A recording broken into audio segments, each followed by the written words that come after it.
Good greetings. Rusty Dog here, welcome to Competition Race Setup. Yes, that is the translation for Assetto Corsa Competitzione. And you find me here today in the...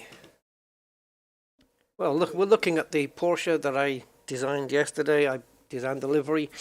It's basically all black, except it's gloss black, matte black, and satin black. The seats should be satin black because they've been satin. Guys, yesterday I did some sim racing and I was using this Porsche, and I did a race around Spa-Francorchamps in Belgium. My first lap out of the pits, I was 3.7 seconds off the pace in practice. That's a fair chunk. But as I got used to the car and also the braking points and the fact that Porsches by their nature are pretty understeery, even the newer ones, engine in the back, rear wheel drive, it was a bit to figure it out. But I did improve by around a second or so I was about 2 seconds off. And then I got into changing the setup for myself. I should have gone with the aggressive setup from the start, but I didn't. I went with the basic setup, and I basically just made a few tweaks here and there to what I thought was best, and my time was improving. I was then a second off the pace, and then finally, come qualifying, I was second fastest by 0.255. So in other words, 2.5 tenths. However, on that lap, I lost 0.3 of a second in a corner. So I could theoretically have been on pole. I did win the race. It was very aggressive. And it took a lot out of me emotionally and mentally. However, I said to myself then, yeah, there's no way I can sim race live stream, because it just makes me angry, and I don't want people to see me angry. So here we are. However, what I want to do as well is, you see there, I want to follow my career through as well. My career it was at 26% for ages. Then I did a race and I got it to 31%. There are goals you have to reach as well if you can. Then there was a wet tire test that got me to 36, and then I did another race that got me to 42, and now we're ready to do a race at Hungary. So maybe we'll have time for that. Today, though, I'm thinking about doing a race that is in the GT4 class. So the cars are a little bit slower. Some of the cars don't handle as well as others, in the same as the GT3 class. We've got the GT4 European series here, so this will be the one that we're looking at. We've also got the British GT Championship, which that might be mixed class. I'm not sure if that's GT3 and GT4, and the Open series where they just allow everything. This probably isn't mixed class, coming to think about it. But if we go to the GT4 class, let me just give you some advice if you're driving GT4, unless of course it's been tweaked since then. If you're going to drive GT4, is it this one? Is it the M4? Huh. Okay, now you got me. I thought there was an M2 here. Wait a minute, guys. I will get to the chat very soon, trust me. If we go to Open Series, which means every car is available. Oh, there is no M2. What am I thinking of then? M4 GT3, M4 GT4. It must be this one. Oh, there it is. M2 CS Racing. I knew it. It's in a different class. Only race this car in its own class. You do not want to race this car up against GT4s. You'll get creamed, quite literally. Yeah, that one. Don't. It's too slow. So, let's pick the GT4. So, who's with us? Roger and Gain Damage. Hey guys, welcome. Hope you guys are doing okay today. I wonder if I should pick this one and the McLaren. So these are the cars in the GT4 class. We've even got a Chevrolet Camaro here.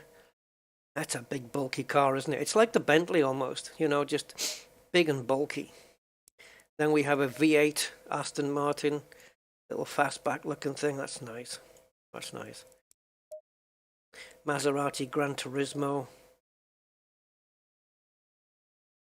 These are nice in real life. The Porsche 718 Cayman. I think I've had my fill of Porsches for now. I don't know. What about the M4? I don't know how this compares with the others. I don't know. Maybe we'll try. There's no Ferraris in this category. The Ginetta G55, and of course the KTM Crossbow GT4, which is a kooky little kit car thing. So, what's the latest car here? This one, the Porsche 2019. This one goes back to 2012. Let's step into the Beamer. Is there any other? Ah, there is. Okay, so we've got the BMW Motorsport livery. This is probably one I should use, seeing as I have a Fanatec wheel. Maybe I should do my own livery. Don't like the color of that one. I can be put off just by the color. Like this, it's too garish. That's not too bad. MDM. Got the BMW Motorsports colors on it. It's all patchy. And we got this one. I should start making my own liveries, I suppose, and importing those. So let's do this one. As for track, well, I don't know, guys. Should we try Imola? I don't know, it was just there. I'm probably going to be off the pace at the start, but Autodromo Enzo e Dino Ferrari. So yeah, literally named after Enzo Ferrari, this one. I think the weather is set to dynamic, so it could be anything really. That's fair enough. And I think it's set up for an entire weekend. It is not.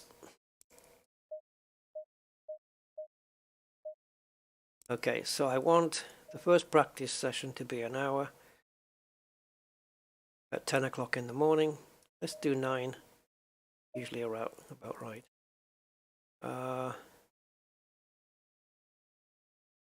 Let's skip practice 2. This doesn't mean I'll be going the whole hour, just until I'm satisfied. Qualifying length, 20 minutes.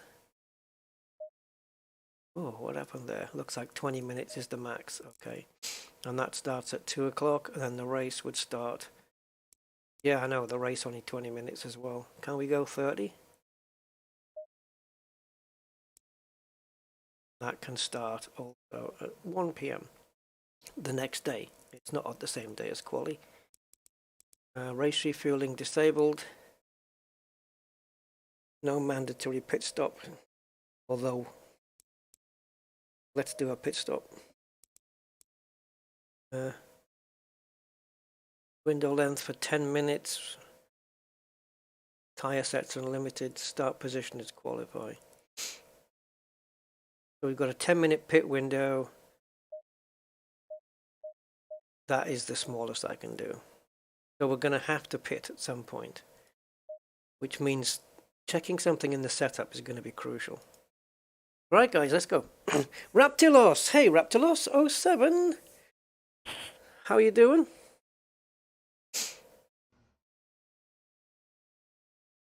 So I'm going to try and stay in a good mood. It depends. I might even race in this view, the bonnet view. I'll see how I feel. So I think what I'm going to do is start with the aggressive setup. I've got nothing to go from, no base to go on. So we're just going to try and get a lap, see how the car feels. and then compare our times with the others and see where we are with it. That's all we can do, really. Okay, so we're in Imola in Italy, and I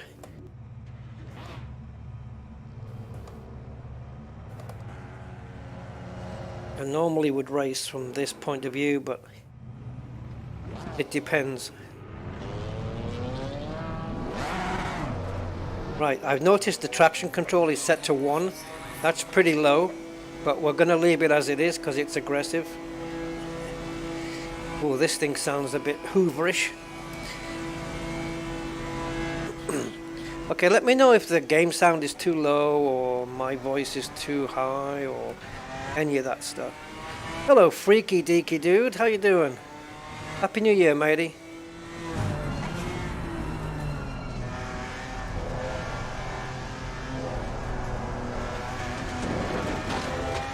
Alright, let me just go here.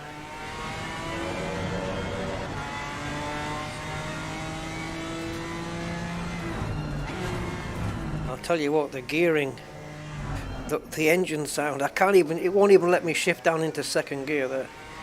Probably a good idea, too many revs. Yeah, it took everything out of me yesterday just to win the race, and that was when I didn't have to chat to anybody on the chat, so now you imagine it's going to take it out of me here. Wow, that Aston Martin's slow here. Okay, I'm a little bit understeery, but the tyres are not warmed up yet, they're still cold.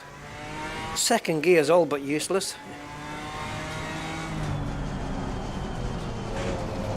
I sound breathless when I talk and sim race at the same time because it's difficult to stay in rhythm with my breath.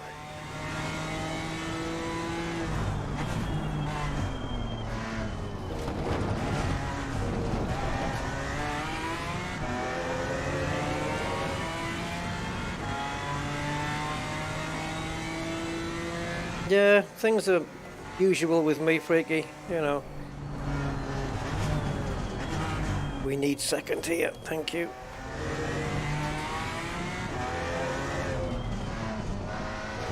Oh, right, we lost a bit of time to that Aston Martin in front. I'm not liking this engine too much, the sound, but it will be as it sounds.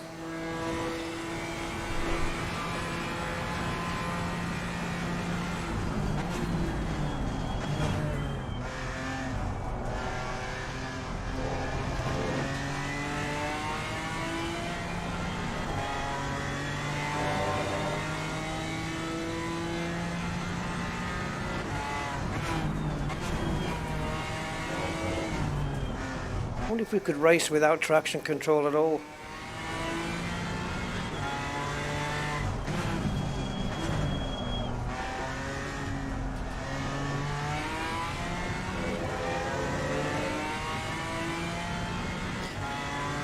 As you would expect from a Beamer, it feels pretty neutrally balanced straight from the outset. It doesn't feel too understeery, doesn't feel too oversteery. So that's not a bad base to start with. Let's try and get a clean lap that doesn't get invalidated. Tyres are getting up to temperature, but I need to run a few laps to get them to where they're supposed to be, and then we can gauge from there.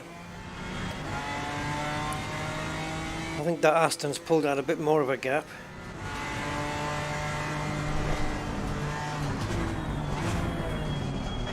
I'm still figuring out where to brake. That was a bit skittish through there, really. A bit hesitant. So we're about to set a time. Let's see where it puts us. A long run to the pit line. 5th, okay. Let's see if we can not only improve,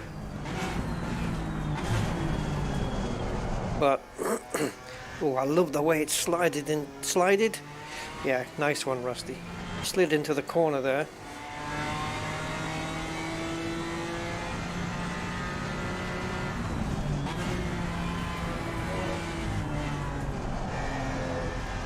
Car does feel pretty neutral.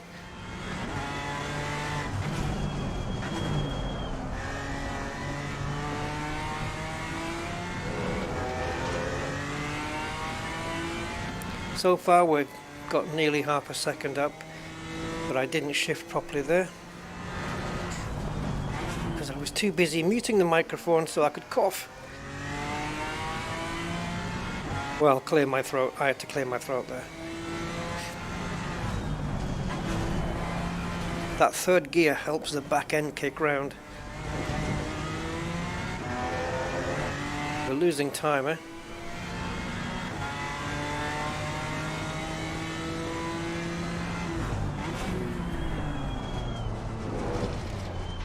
That's so tricky.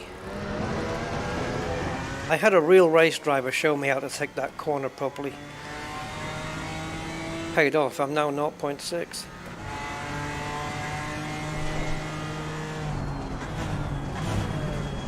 Oh dear, oh dear. Oh. Well, we kept it together, but at what cost? Tried to brake a little later there. Tyre pressures are pretty rubbish at the moment, but we'll work on those. We've lost all our time that we gained. Alright, so let's see what we can do. We are a little bit behind. Mr. Goatman, how you doing, sir? No, they're not. Yeah, steering wheels. Yeah, they do. It's just that I'm in a camera view mode that doesn't show the wheel, but I have one.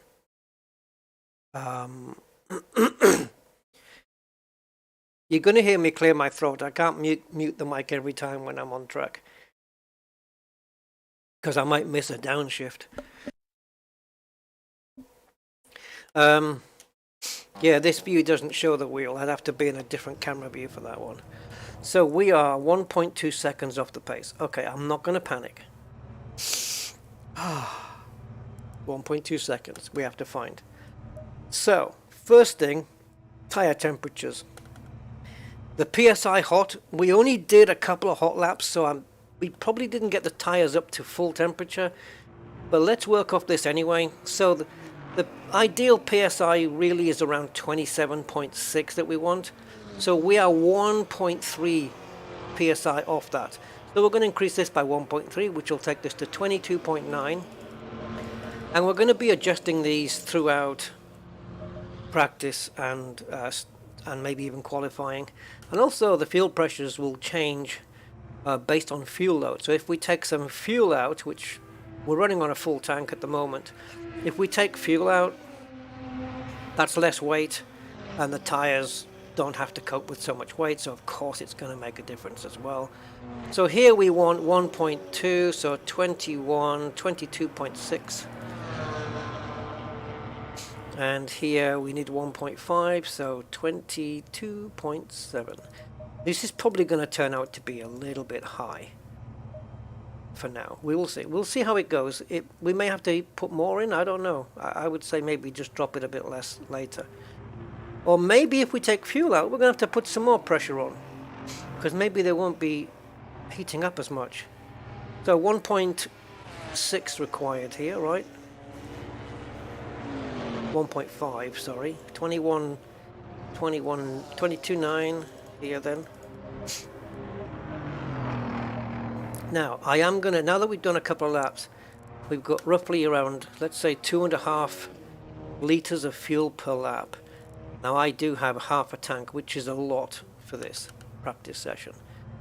So, if I run with 25 litres, that'll give me enough for 10 laps, which will be good. So that's a lot less weight. We're running a lot less weight now. So I might have to adjust the tyre pressures again. Electronics wise, ABS and traction control set to 1.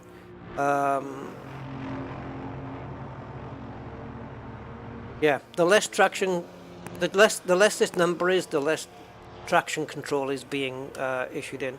I don't know what the best ECU map is for the BMW in practice and quali. They do make a difference, the mappings, but this one looks like it's only got one, so nothing to worry about there. Cool. So, front brakes, rear brakes. If we close these ducts down by reducing them, then less air gets to the brakes, so the brakes will get hotter, which you might want that. In turn though, when the brakes get hotter, or they're allowed to get hotter, they will of course transfer some of that heat onto your wheel and into your tires, and it will adjust the pressures as well. So yeah, your brake temperatures can interfere with your tire pressures. So this is the main thing. When we come and do our pit stop in the race, we want to make it use current pressures. So once I've got my perfect pressures set up that I'm happy with, I need to tell the pit stop strategy to use current pressures. Because if you don't, it's just going to use standard ones, and then when you come in for your pit stop, they fit the new tires, your tires will not get up to temperature. They just won't, or they'll be too much. They just won't be right. So you have to tell them that when you put the new tires on, please use the pressures we had before. Yeah. So mechanical grip then. The balance is fine. I'm not going to touch the anti-roll bar. There's not much to do here. Brake balance, we'll get to that now. Brake power is fine. Brake bias, I'm going to move. I like to have it forward a bit. Personal preference. I just like to have the front brakes giving me plenty of power. If you have it more backwards, the last thing you need is the rear brakes locking up before the fronts. Your car's going to start squirreling all over the place. Suspension wise, the wheel rate and the bump stop rate, I'm going to leave those alone for now. I don't want to start messing with those yet. It's a lot more getting into the complex areas. Same with this. Aero though, oh wow, okay, ride height is already minimum. If I reduce the rear wing, it's going to make me faster down the straights, but it might make me a bit squirrely on the corners. We might experiment with that, or we could add rear wing and be slower. Let's take a look at, let's save this for now. So we've got brakes, my wallet, M4 GT4, work in progress. Alright, so let's have a look at the lap times and see how we compare. So I've got the fastest first sector. I'm down by one. Oh, I'm losing all my time in the middle sector here. And then we've got a half a second. Yeah, I'm losing quite a bit there now. So, middle sector, let me think. Middle sector. It's not as if you can say, it's not like Belgium where you've got sector 1 is fast, sector 2 is twisty, sector 3 is fast. There's kind of corners and bits everywhere, but the middle sector here, I don't know, maybe it would benefit from from me increasing the rear wing. I can't decrease the ride height, that's a bummer. But I've taken fuel out and we've made a couple of changes, and the tire pressures of course. Let's see if that moves us further up. What did we get already? We've done a 1 minute 57.2, and the fastest time so far is a 1:55.9. So I'm quickest in the first sector, cool, but I'm losing dramatically in that middle sector. Not cool. Alright. Yeah, steering wheel, so that's here. But I'm much further back now. It is there. I'm not going to move my seat. Quite like it as it is. Alright. I like being up there because compared to where my wheel is on the desk, this suits me better. In fact, this suits me too. I can hit my apexes better. Maybe we'll try the outlap like this. How many clicks is it to get back? 1, 2, 3, 4, 5. 5 clicks. Right. That's a quarter of the session gone already, and we need to improve.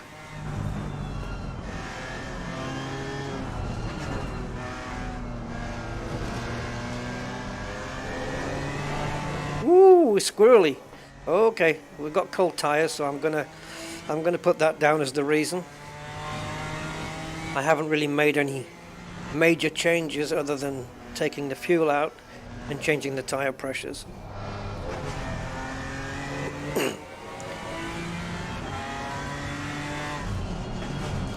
Come on, brakes, work for me. Woo, yeah, baby. Okay. Okay, all right. Squirrel.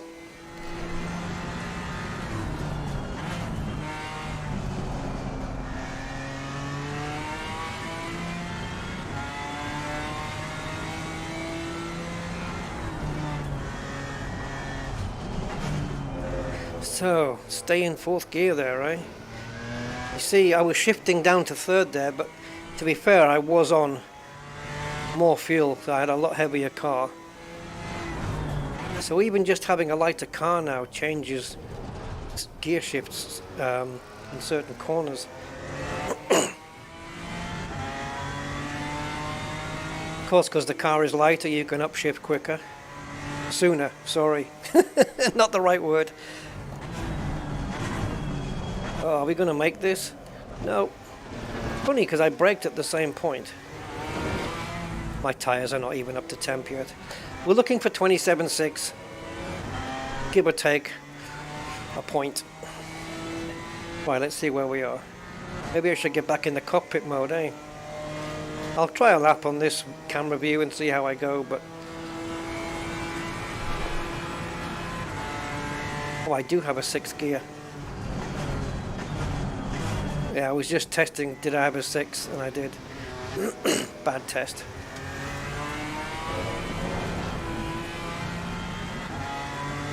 Okay, I didn't change things that much.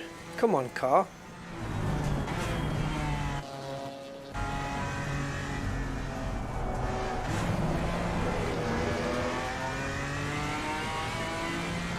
So far it feels like a different car.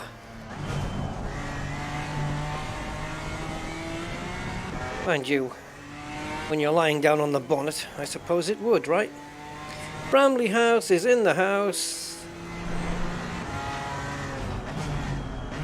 Oh no, this is the wheel no, I haven't got the wheel fixed, no.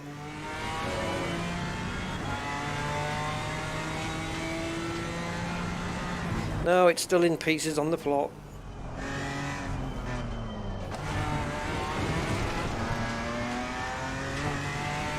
Maybe one day I'll put it back together, who knows.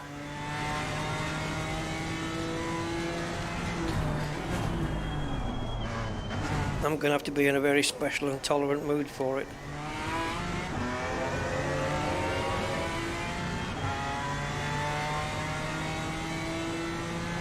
I saw on Facebook Marketplace yesterday somebody was selling my ideal wheel setup in London. Somebody had one for sale.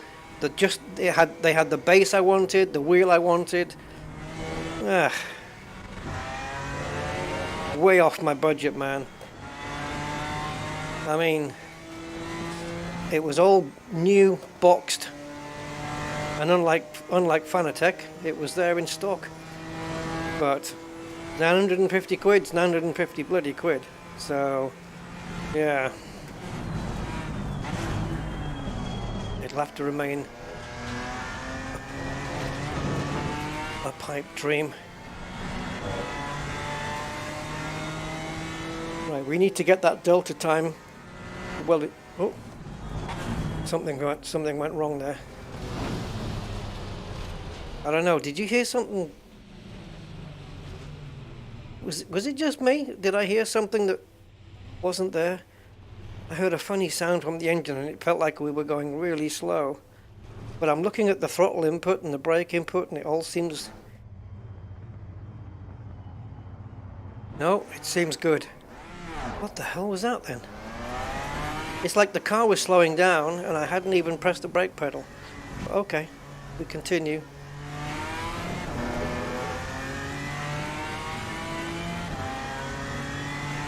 Yeah, I know what's wrong. My old wheel, the thingy, one of the paddle shifters snapped.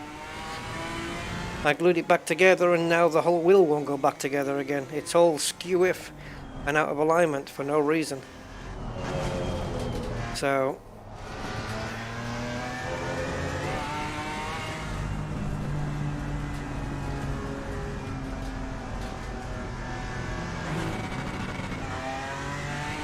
Wow, even at that slow speed, second gear was over revving. I don't know, I don't like the car now. But the problem is I've made the correct changes to it, and I don't like the car. Car on the right. Yeah, I know, you should go away. Get out of here. Bloody Mercedes.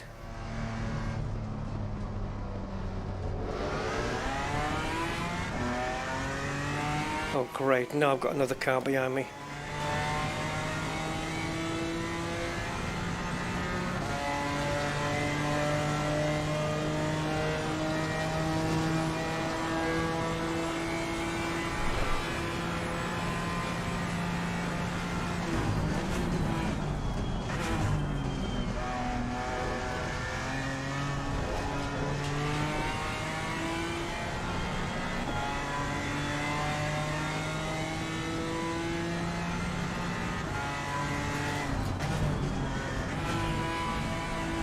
Should have stayed in fourth gear for that first part.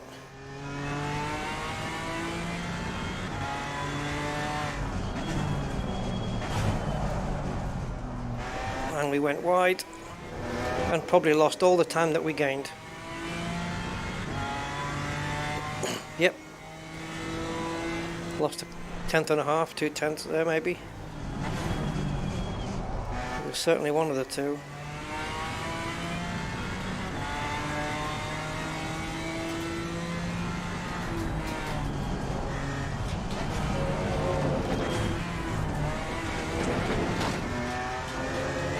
.9. Okay, you need to find another 3 to 4 tenths. I hate the gearing on this. That was my fault. I got distracted. And it wasn't with the chat this time. If I don't respond to your chat immediately, guys, it's because I really prefer to focus on the racing. And then as soon as I've done my laps, I'll get to you guys. I won't miss you out. But what happened there was I was looking up at my delta time to see where I was, and I did it just before the braking zone, and that was a bad move. Tire pressures are more or less where I need them to be. Yeah, that was a mistake. I need to stay focused for the entire lap, so if I don't speak, that's the reason.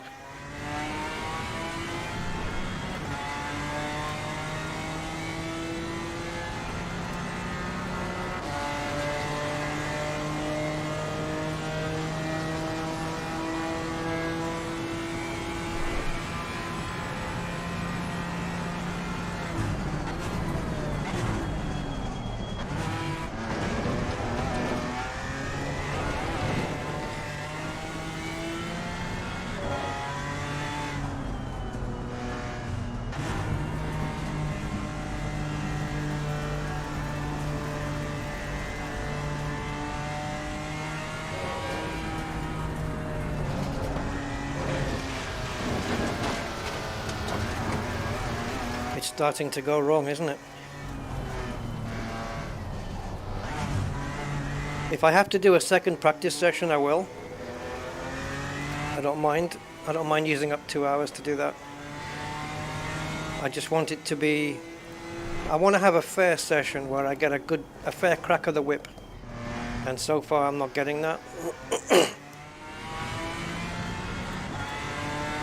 I'm very, very finicky when it comes to sim racing. Things have to be just so. They have to be fair. So, you know, distractions, me looking in the wrong parts of the screen at the wrong time, that's unacceptable.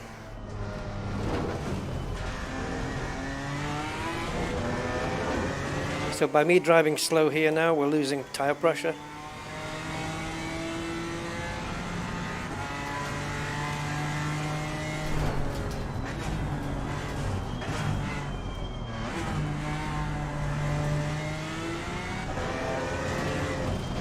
Again, going wide here. So I didn't get a good exit onto this straight, which I needed.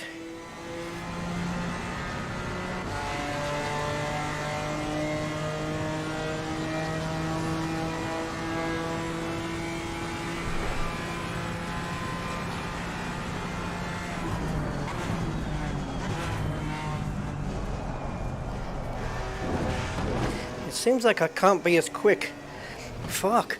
It seems like I cannot be as quick round that corner. When I was on the initial setup before we changed it, I didn't have any issues going into turn one. It was, I was actually saying that the car feels really nicely balanced, quite neutrally balanced. Now it's not doing that anymore. Maybe it doesn't like running on a low fuel load. But I have to put up with it because I can't be running around with all that extra weight. I can't do that.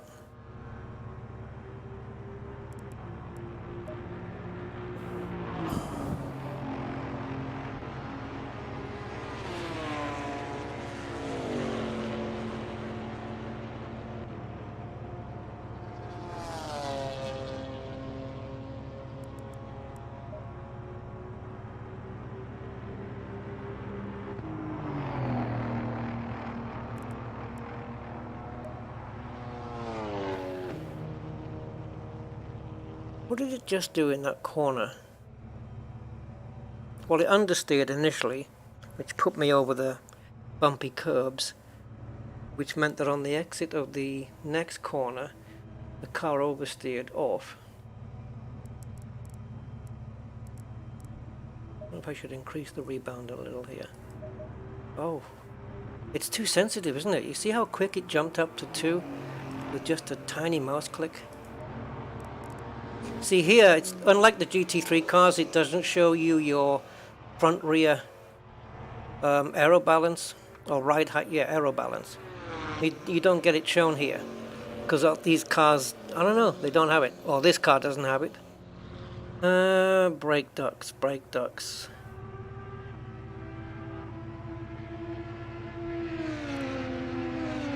Let's close them off a little. This might help get heat into the tires faster. And if they overheat, we'll take some tire pressure out, whatever. See if we can balance it that way. Dare I try with a 1? This car's high off the ground, man. That the front is riding higher than the rear? What? Ah, okay, we can adjust this, but we can't adjust this, right? The thing is, if I bring this up and add some rake to the car, I'll get better rear downforce. Oh, this could unsettle the car. This is a risky thing to do. Hey, let's try it. You never know. Normally you want the car to be low to give you, it sucks it onto the ground better. But raising the back up, means that the car's acting like a rear wing would. So when the wind hits it, it's pushing the rear down. See? Let's give it a go. Got nothing to lose at this stage. I can't even get a clean lap in now. Okay, so again, the tires have got to be brought up to temperature.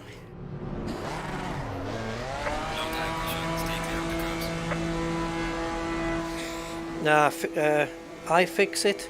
Nah, I don't use places like that. I haven't checked it, but I don't think it would be something for me, to be honest. I don't even know what it is, but if it's instructions and stuff, I don't need them. It's not a question of not knowing, and there's no way they're going to have my specific problem on hand. Mine is very unique to me.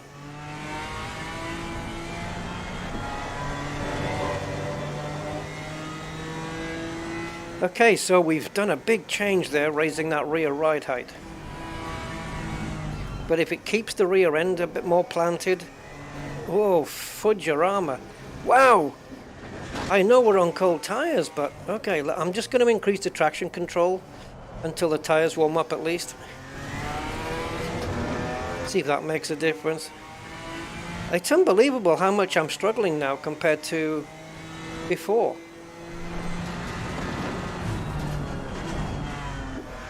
But the setup was, the car was too slow before.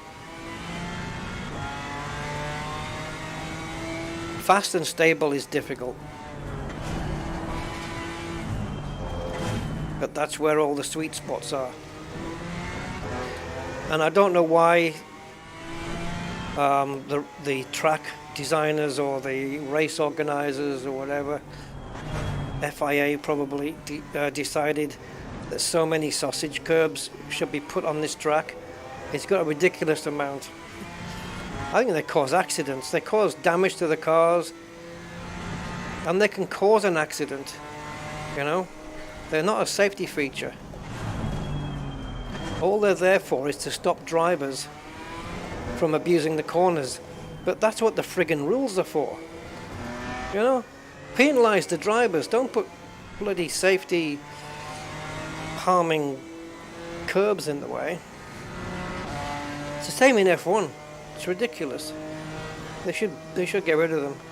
Right, let's go.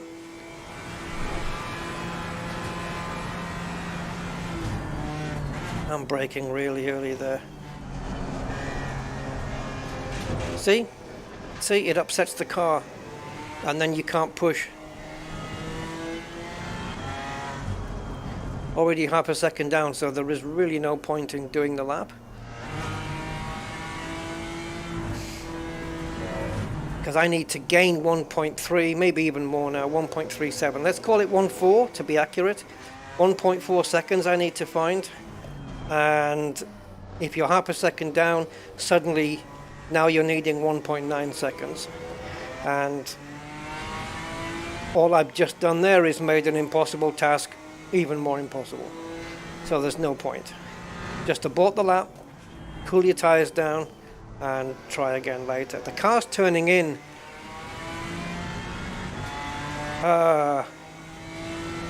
It's very sensitive turning in, really.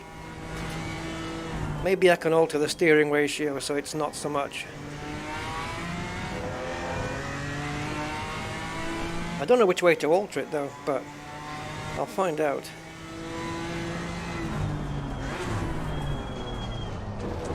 I don't know why I've gone from driving it to not being able to put a hot lap in anymore, just with a slight setup change.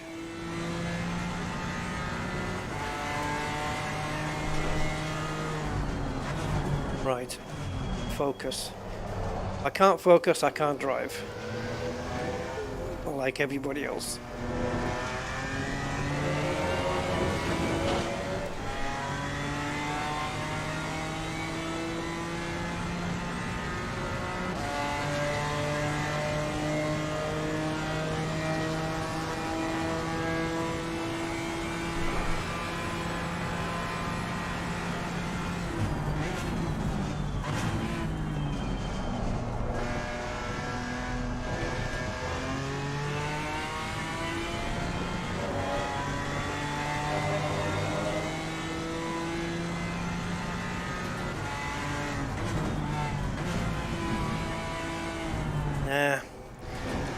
I'm sure that can be fourth gear, but my instinct just keeps popping it into third.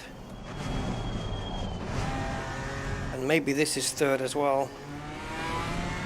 I don't know. I'd have to do a lap with it in third and find out. I'm not gaining enough. I should be gaining more by now. which tells me that there's something not right with this setup.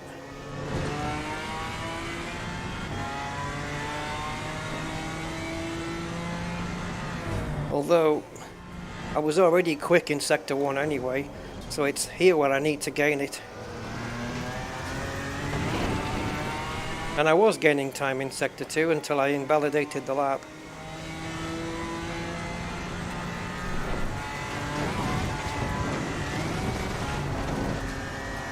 You see that pause, that micro pause there, where it just stuttered? That's a real downfall of this game, and it ain't the only one. There's other sim racing titles that do that, and what that is it's pausing the game. If you were to slow it down, it's pausing the game while the physics is calculated in the background to work out where it's going to put your car after. Like if you're about to come off the track and hit the wall, you'll get a pause while it works out how it's going to calculate the crash. It's not, it's not dynamic. Okay, so that's what happens in fourth gear. You carry too much speed because you can't brake down quick enough. You can't brake and slow the car down quick enough in fourth. Going down to third adds more mechanical braking to get you into the corner. Fourth gear wasn't enough with the brakes, and therefore I overshot the corner. You compensate by braking earlier, but I wouldn't have said that was a faster way to get around the corner. So third gear it is. So now that this lap is also busted, I guarantee you, and this won't be forced, it won't be on purpose, I guarantee you between now, the 24 minutes remaining, between now and the end of the session, in some way or another, every lap's going to get broken. Just watch. I'm very good at predicting this kind of stuff.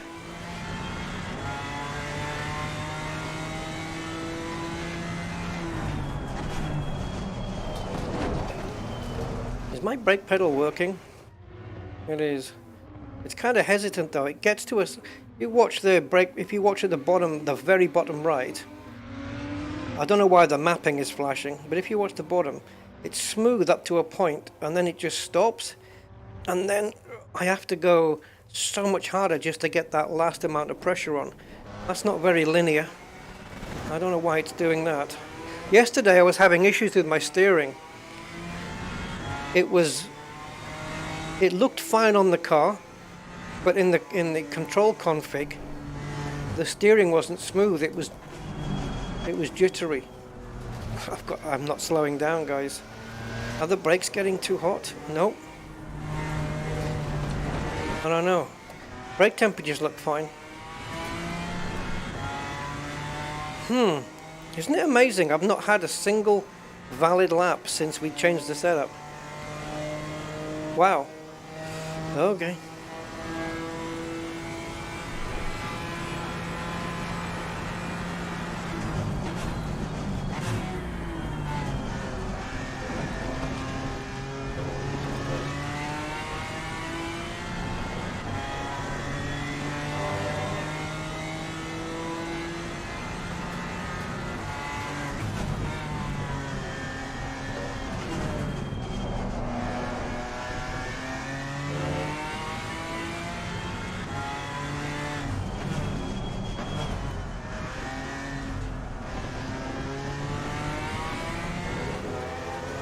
Wow, how did I lose the time? Where did it go? We went from being minus 1 to plus 1. How the hell did that happen? I don't know where that...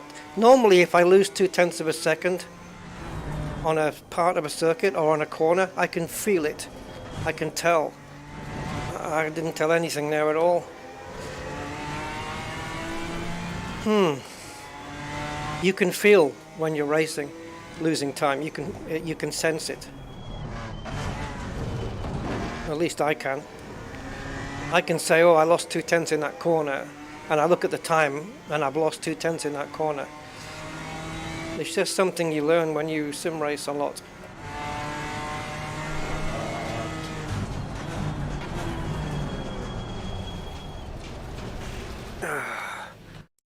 I can't change how much braking power I have, but I need like 150%.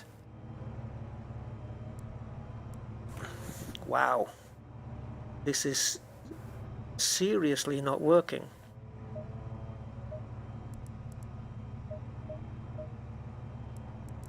Okay, let's check.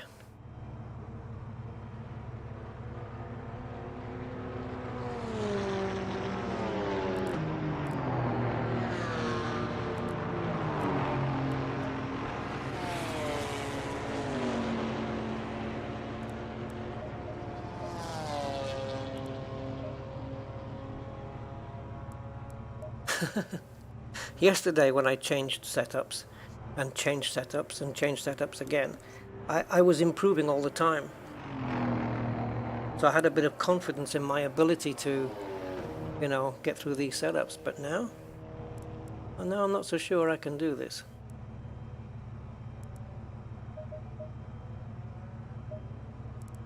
Let's level that up. I'm happy with the ducks, that's okay. Let's try rear wing 1, why not? What have we got to lose? I mean, we're not putting any good laps anyway, so we may as well try it.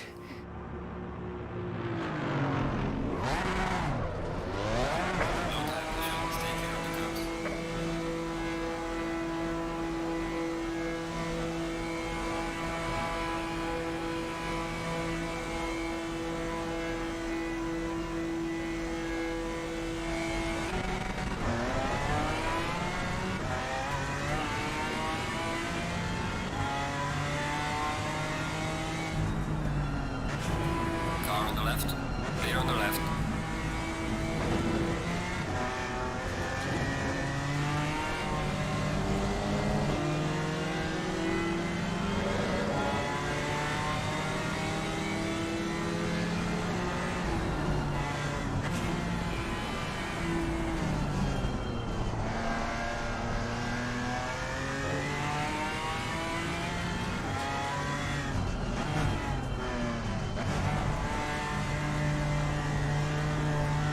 Wow, car's going wide there, man.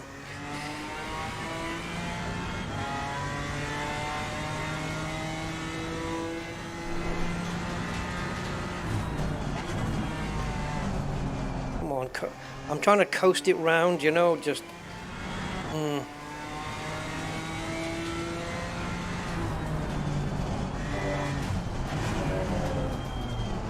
Come on, baby.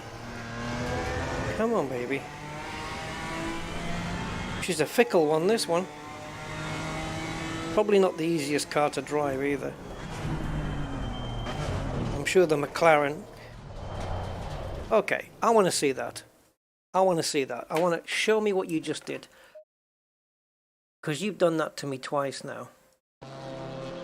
I want to know why. And I want to know if I hit a curb that caused it. Tell me. Talk to me.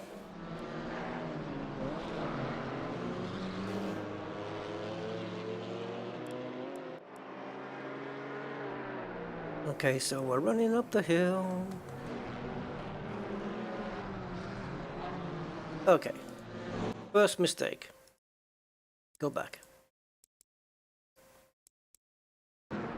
Not really a mistake, but suboptimal. So we're approaching the corner. I'm in the middle of the track here. I should be here. Now, the reason I'm not, I think, is because I'm trying to give myself a shallower entry into the chicane. But I don't think that's necessarily a good idea. But I should definitely be further to my left. That's the first thing to note. This is half speed, by the way. Okay, let's slow it down again. See, now I've turned in super early here because I want to take a big chunk of curb. I want all of my car, except the left wheels, to run over this curb. Right? This curb here. So we take this yellow. We don't hit the sausage curb here. But I want all of my, as much of my car over this curb as possible. And that helps the exit of the next corner, right?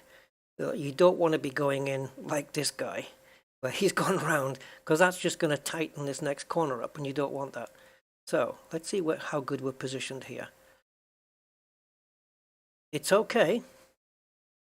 Yeah, it's not bad. It's going to give us a nice run, but I think it's the bump of this yellow curb that's going to knock us out here. Oh, yeah. See how she comes off there? And the back end has already gone round. And that's it. So maybe reducing that rear wing didn't help. Or keep the rear wing as it is and take the corner differently. Don't go so close to the yellow. Okay. This is why you need replays, guys. Codemasters, are you listening? When you bring out F123, give us replays everywhere. Practice, quali, everything. That's how we learn. We study. Knowledge is power and all that jazz.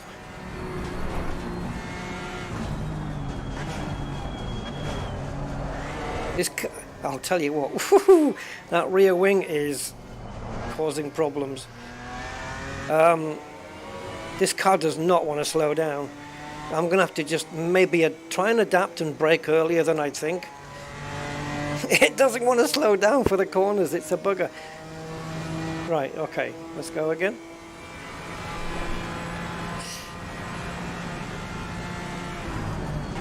I should have braked earlier. Oh, is that valid? It is. Okay. I braked way too late there. We got half a second up, but that was just pure luck. Let it coast through there mainly. Remember, you've got no rear wing on.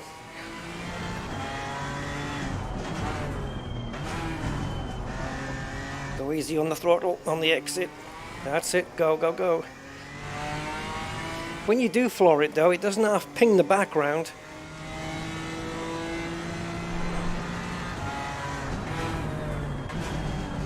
Oh boy, that is skitty around there.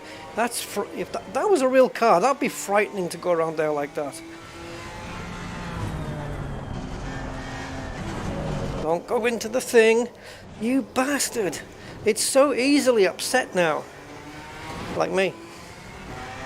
It seems to be to me that the car it gets upset a lot easier than it used to. No, you have to go over that curb. You can't avoid it because it's the wrong way to take the curb. Fuck me. It's the wrong way to take that chicane. You have to run over that curb. It's the only way to be quick through there. But the car's not complying. So we have to fix that. The car is not complying, so we're going to put the camera? Okay, let's call it camera. Back up again. And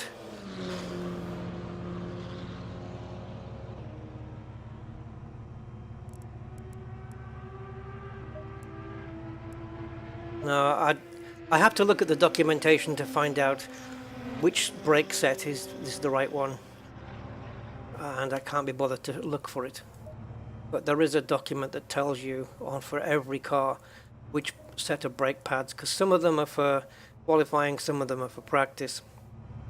Some of them are for testing only and therefore completely bloody useless. That's probably what I've got on right now. What if I push more brake power to the front? Steering ratio, let's lessen that a little bit. Definitely we're going to put this front wing up. Let's go to 3. See if we can stabilize the back end. That might be a key. I'm actually winging it right now because I can't get anywhere. I put in, let's have a look at the timetables here. So if we look at my times, I've had 1 valid lap out of 13.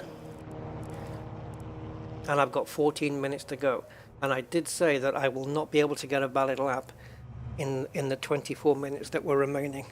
Trust me, I know what I'm talking about. Low tire pressure, stay away from curbs. Can't seem to put the lap together. Fuel per lap has gone up again. Okay. Seems to be fluctuating a bit. So now we've got more rear wing and more front brake balance.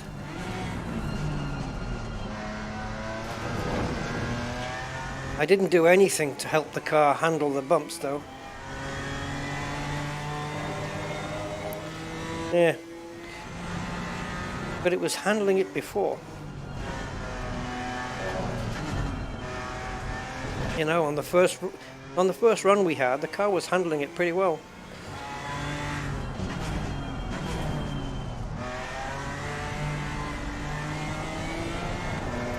Should have stuck with the faster GT3 cars.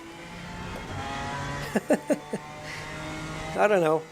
The faster the car, the more downforce, the better I am with it. Like F1, it's so much quicker than this. Speed isn't the issue. Speed's not the problem. It's the downforce, the grip. Alright, let's see what happens here. So we'll stick more to the left, like we said.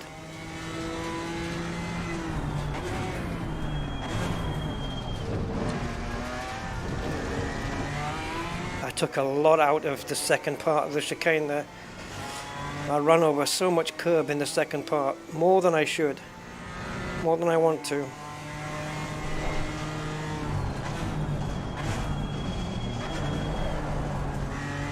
Okay, the brakes feel a bit better now that the balance is more towards the front. I downshifted to second there when I shouldn't have done. Yep, that was not good. Focus, focus, Rusty, focus. Like a laser beam. Let's go, come on. Put in the lap you know you can put in. I know I can be a second quicker.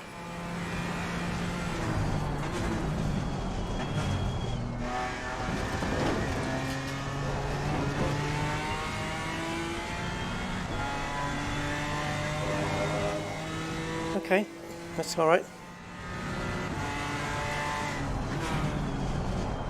Oh, come on, car, stay on the road.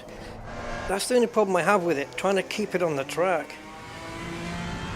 I think I went wide a bit there.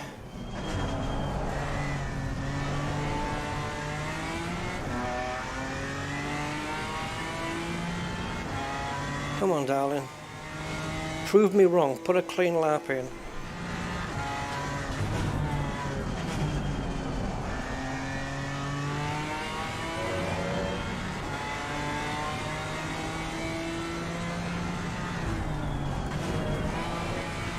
I am going to use the lower gears for these corners because the car won't brake if I don't. So we're a second up.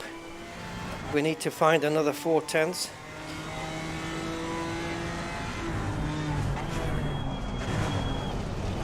No, you bitch! Ah! Ah! Ah! Help me! Son of a bitch! We were going so well, we were a second up there. Yeah. Okay. I'll get you. Car felt okay. It definitely felt better on that lap. Ah, no. I can see the tire pressures are a bit wonky, but that's because we just skidded off. So I'm not going to trust them.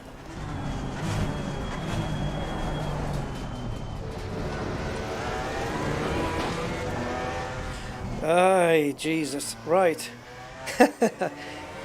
I always have in the back, when it goes wrong on a good lap, I always have in the back of my head that I'll never be able to duplicate that good lap again. And that's what's frustrating, because I might never be able to do it again. Or maybe I'll improve, hey, who knows. That was an early break. But if it gets me through the corners quicker, oh. That wasn't so clever. See, now we were 3/10 up here before, and we've got nothing. So, we're actually 3/10 down on what we know we can do. I say we, I mean me, but me in the car.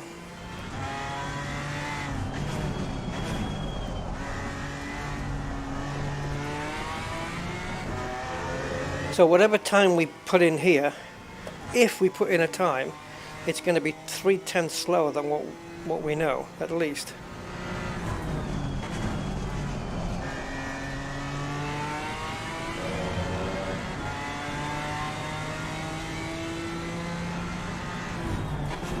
Car doesn't like the curbs really. She's a bit slippy.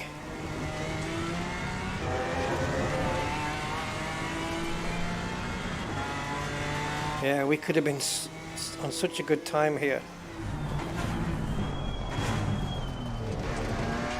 I just went really slowly and I lost, what, half a second there just to ensure me getting round the corner. We can still post a decent time perhaps.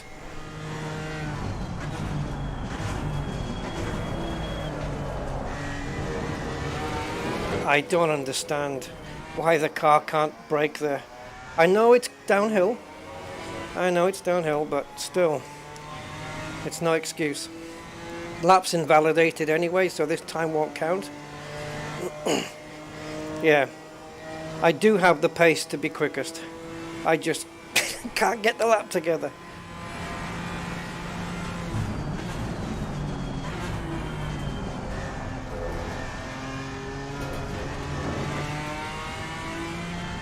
Key there is to get the power down so early. Okay, this is good. So far, this is probably the best we've done.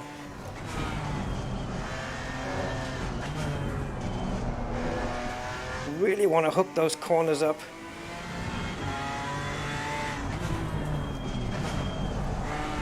Come on, sweetheart. Come on. Okay. I'm happy so far.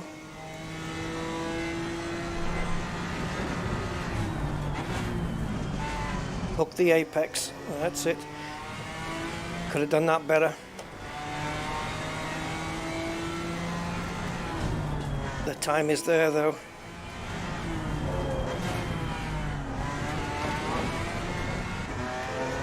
Almost. We need another 10th.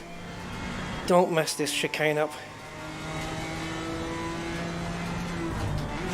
I brake later this time. I'll tell you why in a minute. I braked later because I knew it would fling the car out wider and that way I would avoid the curb. Come on, another 10th.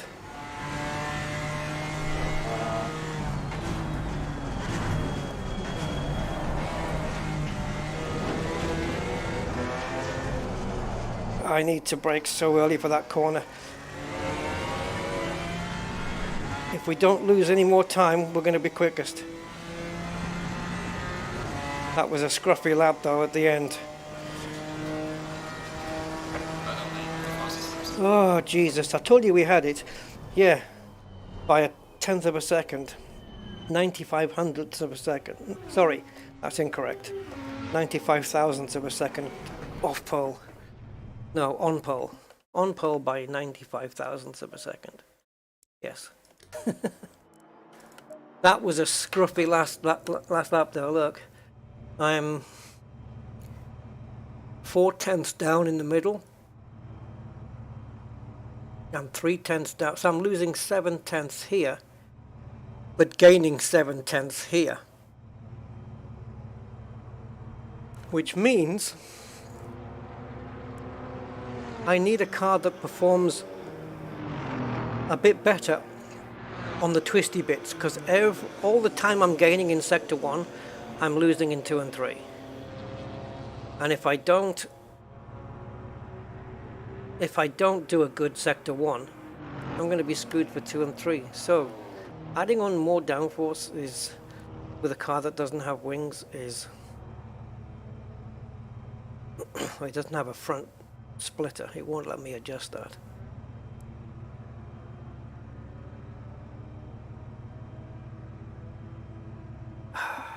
I don't know if I want to do the whole race weekend now. That it just takes so much out of you.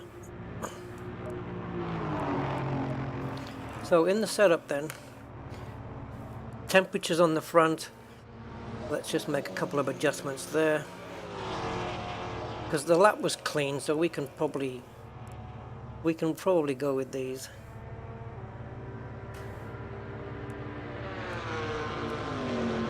So we had about 8 or 9 laps of fuel.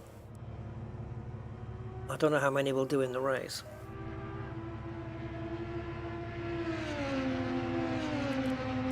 See, also to adjust how the car performs in the corners at lower speeds, we can adjust the ARBs here. So the higher this goes or the lower this goes, the more oversteer, the more it'll turn in. And then if I put this higher, the more understeer is likely. So we could try with 0. It might make the car a bit squirrely. But even with the rear wing at 3, we're still getting the fastest time in the first sector, which is not very many curves at all. So if I go to 4,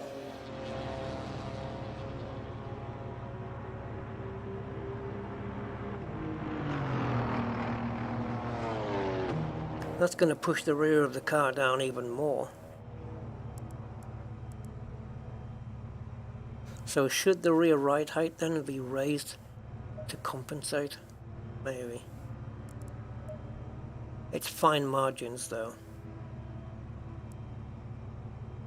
I should have saved my setup before I did that, but I know how to put it back, I think.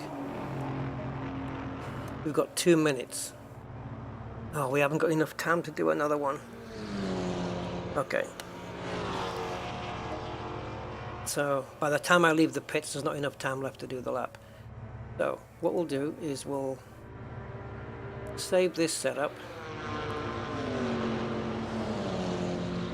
and then I'll go back to here and bring this back to where it was,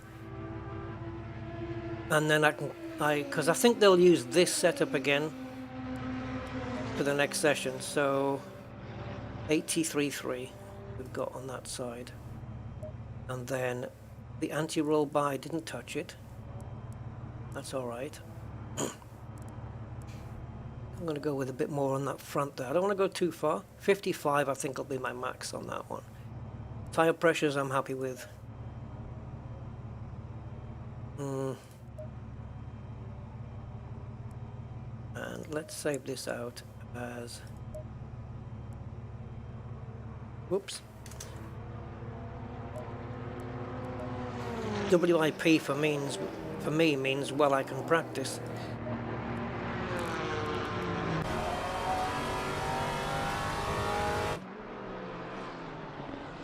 So this is my guy in second place. Let's see.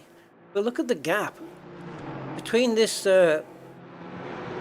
what is it again? This thing, Chevrolet thing. Between this car and myself, we're putting nearly 0.6 of a second to third place. So it's a battle between me and Huisman at the moment. I don't like the front of this car. I think it looks ugly, but I like the back. I like the back end. Nice. What is this again? What's this car? Chevrolet Corvette. It's not a Corvette, is it? My brain's gone. I'm looking at the shape of it, and my brain's not processing.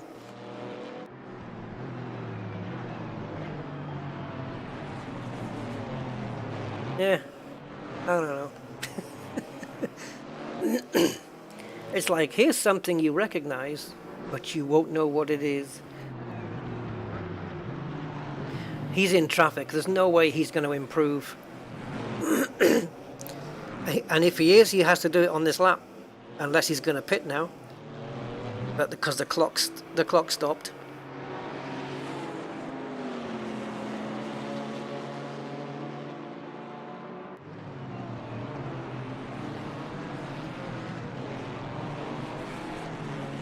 Anyone here can tell me what Chevrolet this is? Not is it a Corvette? Why, if it is, why does it look so big and boxy and have a horrible grille?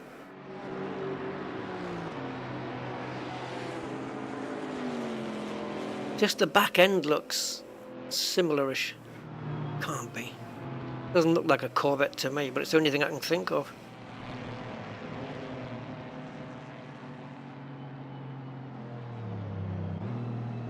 Is it Chrysler?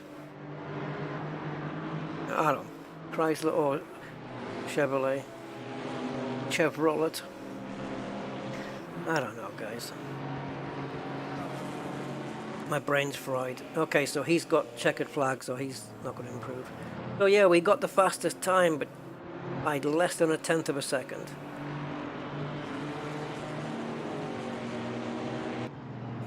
Well, well, well, that's going to be a tough race. Qualifying then tomorrow at 2 PM, according to this.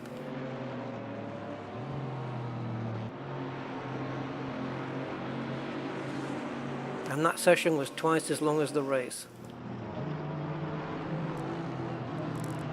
Oh, let's see if my steering's working now. I did get it sorted. Okay, see the steering axis? Let me just put it all the way. It looks like it's smooth. It's normally supposed to be smooth and linear all the way without stopping. Let's see what it does. Oh, you see? Look at this. I'm moving the wheel, moving the wheel, moving the wheel. Nothing. Look at that. Look at that jump.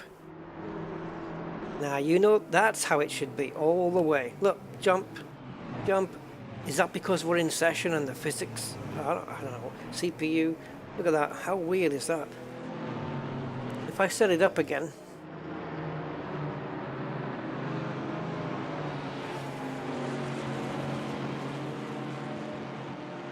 Oh, shh.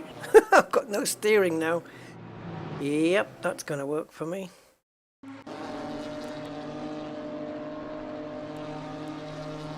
Yeah, and I've got no steering now, guys. I'll have to man the rudder.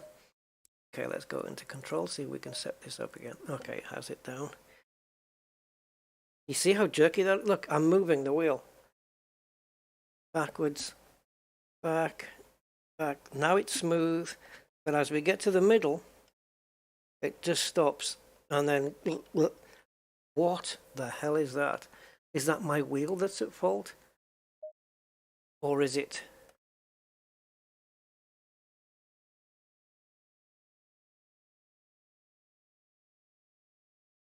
It's not registering, guys. It's looking for the binding and it's not registering.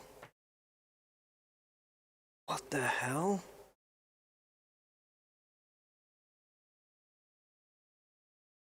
I don't know what's going on.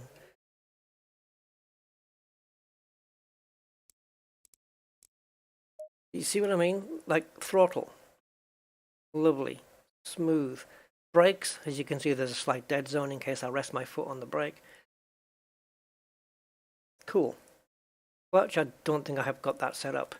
Steering. 7? No, no, no. There is no axis 7. My wheel doesn't. There we go. Okay. Now, can you stay smooth?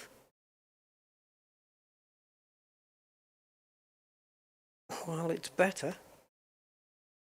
See, I don't know if that's translating into the car or not, because if it is, well, that would account for a lot of mess-ups. You know? I've never seen a Assetto Corsa do that before. But, having said that, if we look at the car, Green light, give it all you can. and I turn the wheel, smooth as silk. And that's what matters. If we go outside the car, take a look here at the front. Let's go down.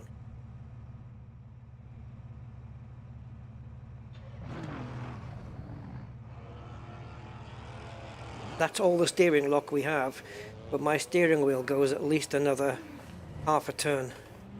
It should be soft locking, and it isn't.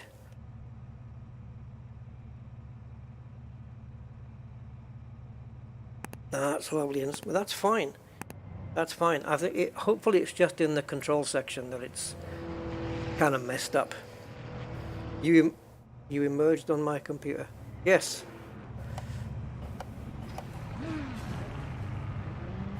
Yeah, you have done before. Okay, so we've got 20 minutes to qualify. I might not get on pole here, guys.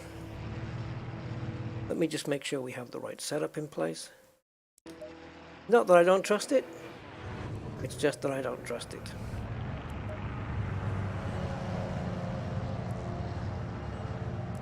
Okay. Right, let's go set a time. It's going to take a lap or two for the...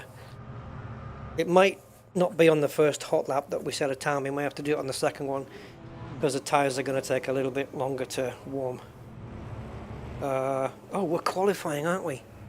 Okay, sorry. So, 2.8, oh, 2.8 now. Let's call it 3 litres per lap, 3 hot laps, no in lap, 1 out, 4 laps. That's 12 litres.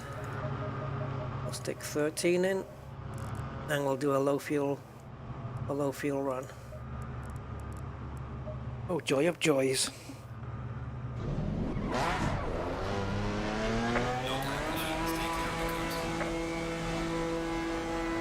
Are you guys seeing this? The game smooth? Are you seeing it smooth? Because last time I played back in the Assetto Corsa stream, it was really... It looked like it was doing it at 30 FPS. I'm seeing this super smooth. And I've had to engage... I keep wanting to say VPN. VSync. Because the graphics tearing on it was awful. But the mirror resolution's a bit stuttery. It looks like it's a bit low res. So I want to try and energize the tires here on this lap. Andy K, hey matey. Welcome, sir. So I think we added a bit more front brake, right? Front brake bias, did we? Yeah, we did. Okay. I can change it in car if I need to.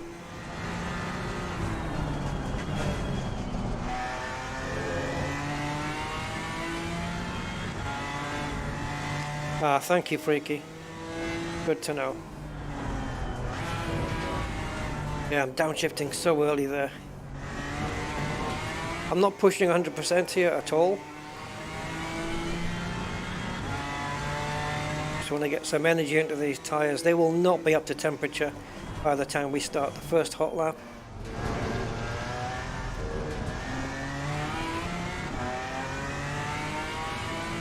What are they, 25, high 25s, 26? So it's not perfectly ideal. Ooh, neither's that. Yeah. Try to brake earlier there on the hot lap, Rusty, because otherwise we go off into the gravel. Let's go. I don't even know what time we're chasing.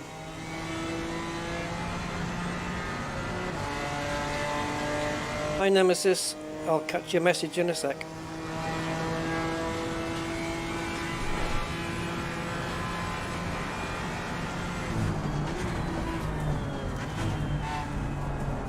Ooh, I let the car run wide there. That was all down to me. And then we got a twitch on. I let the car coast through there to try and, you know, maintain the speed. Didn't work. Now, this is really scruffy. This is a really bad lap. My out lap was better than this.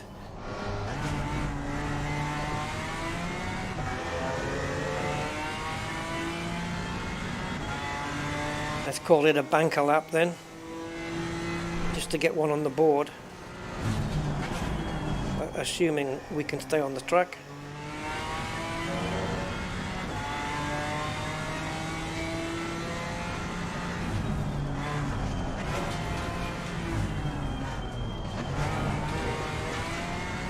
second gear just flings the car around.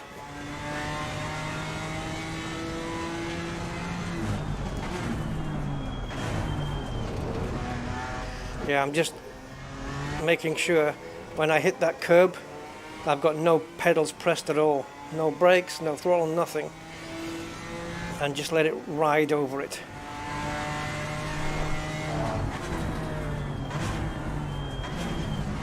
Oh no, not second gear. Oh yeah, no, I was right, second. Yeah.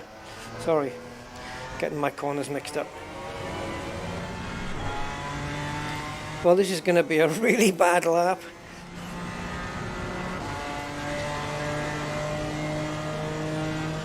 .57.7.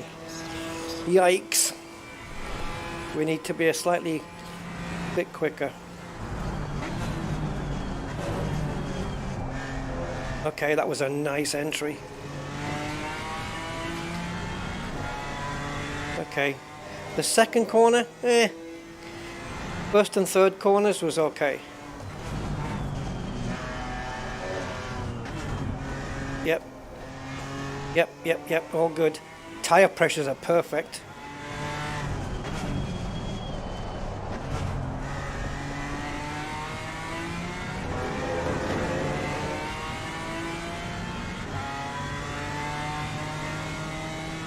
Two seconds quicker, guys.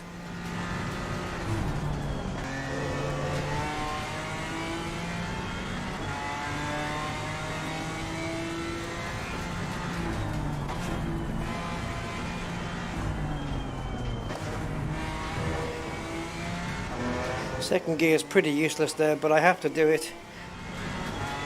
It makes me comfortable.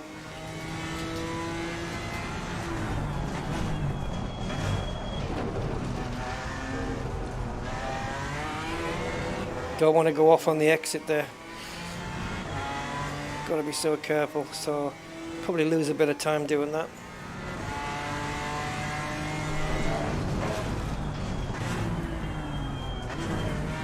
Again, I don't like using second gear at all on this lap, but I don't know, I kind of feel like I have to. So it's not a perfect lap, but it certainly was quicker. Have we got enough fuel for another one? Yeah, we do. 4/10 we have to find. 4.5. Okay, let's try and eliminate second gear.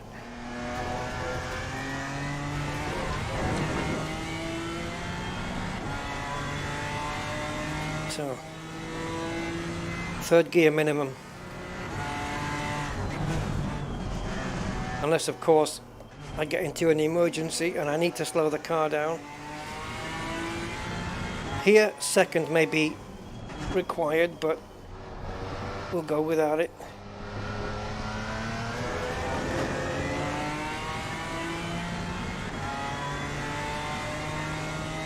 We're 3/10 off, so we've got to find 7/10.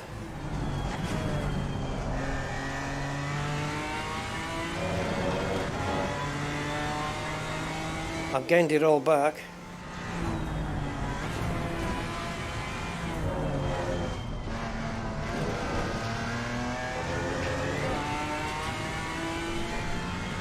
What do we need? Half a second.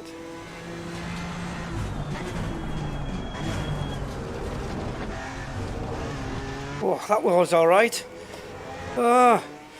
Did a bad shift there. You have to go second gear there though. But I hit the limiter for too long.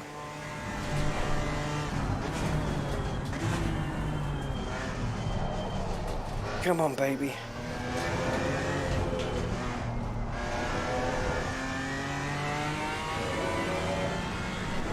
Yes. Yes, baby. Provisional pole position. Boom. Yeah, we do need second gear in that tight chicane though. Oh, it takes it out of you. Looks smooth enough for YouTube. Oh well, that's alright then.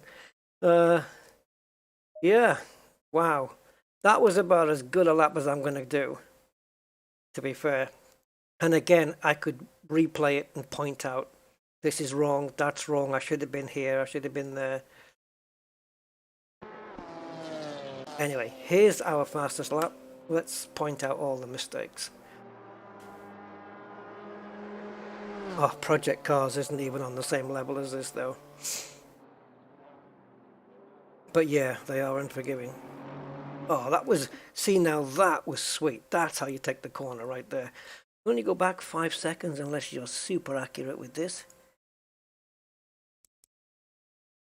Look where the front wheel gets placed. Perfect, if I do say so myself. See, as we're approaching, we don't want to hit the yellow curbs, the sausages. They upset the car too much. We want to skate around on the red bit if possible. Did we get it? Oh, we're going to hit it. Oh, no, we didn't. See? Ah, oh, perfect. Can we do the same here? No. Oh, too far in. But the car doesn't, yeah, the car, you can see it bouncing there. It does get upset. This is what can cause it to, you know, be a bit squirrely. But that first corner was, yes, slick as anything. The second bit, not so much. Okay, let's examine this one. Bring it down to quarter speed. I love this replay system. It's one of the best. Oh, wide. Okay, didn't hit the apex at all. Little bit wide. It's okay. It's fine. Wasn't too bad. How are we going to get round this one? Yeah, early turn in. Oh, perfect. Perfect. Nice. How was the exit? I want to be up on this curb or near it. No, didn't use all the track. Okay. Could have been closer to it. If I aim for this outside bit, I can get the power down earlier, right? Okay, fair enough. 3/4 speed here. Not going to see much through this angle. Up onto the curb. A little bit much, but that was a bit cheeky. We got away with it. And here, this is one, you're going to get the braking dead right here, because you do not want to go too wide on the exit. Oh, yeah. Okay. And now, heavy braking, 4th gear through here. And then there's a tiny little bit of straight. Drop it into 3rd for this corner coming up. How are we going to hit this corner? Oh, yes. That was good. That was good. I'm happy with this lap. No wonder we got a good time. And now here comes the chicane.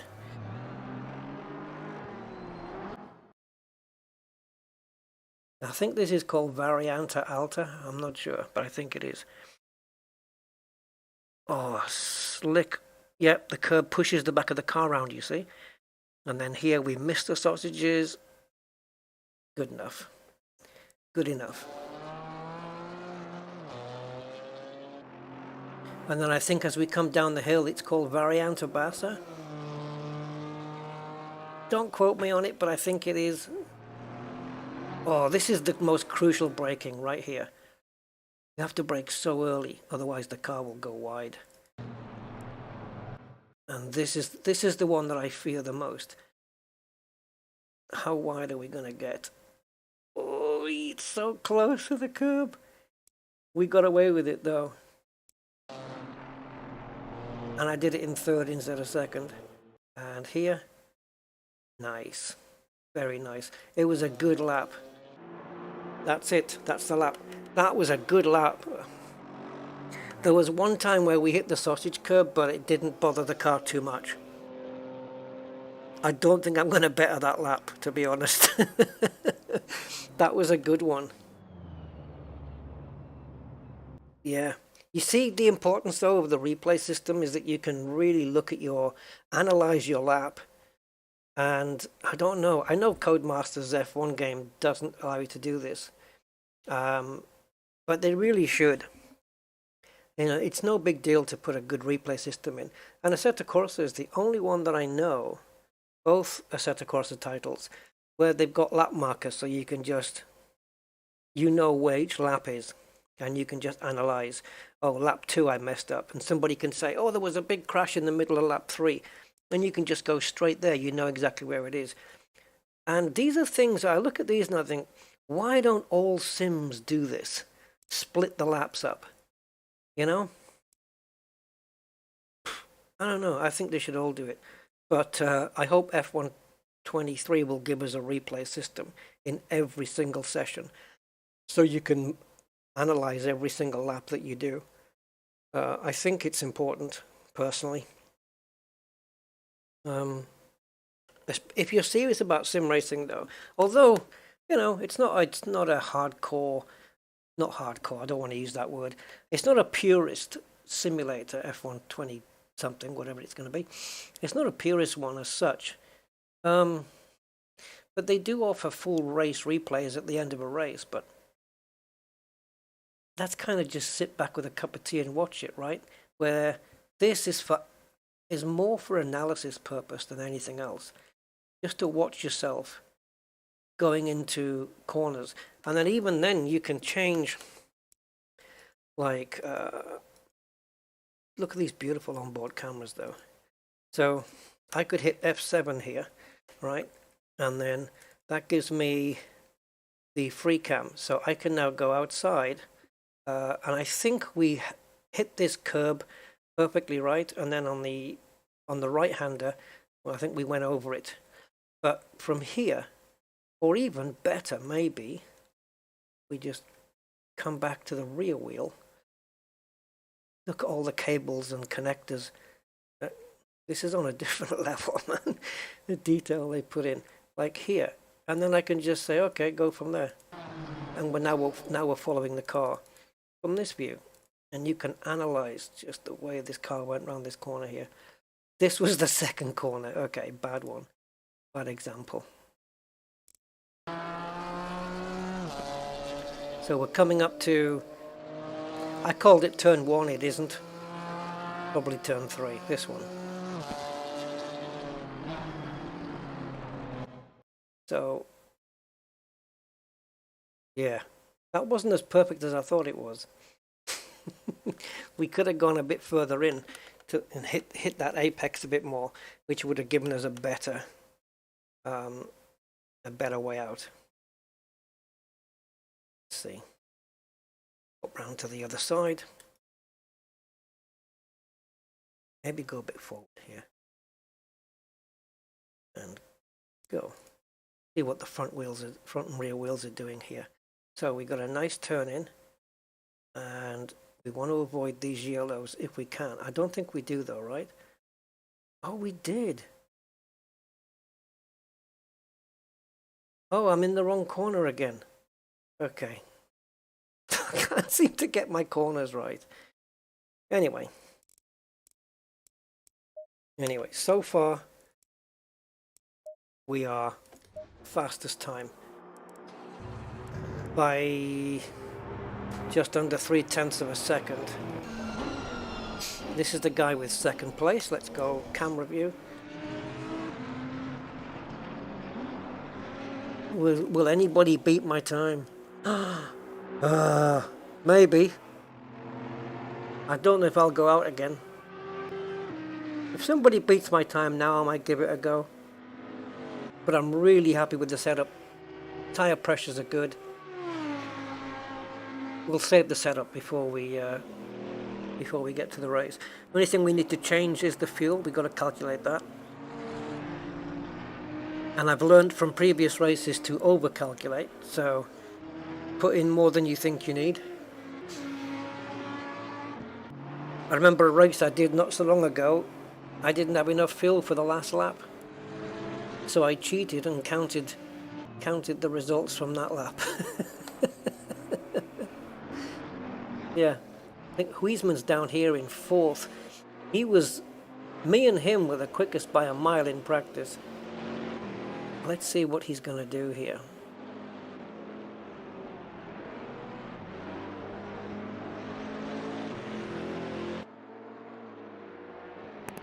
What car is he? 69. That puts him here. And there's the start finish. So he's got a ways to go yet.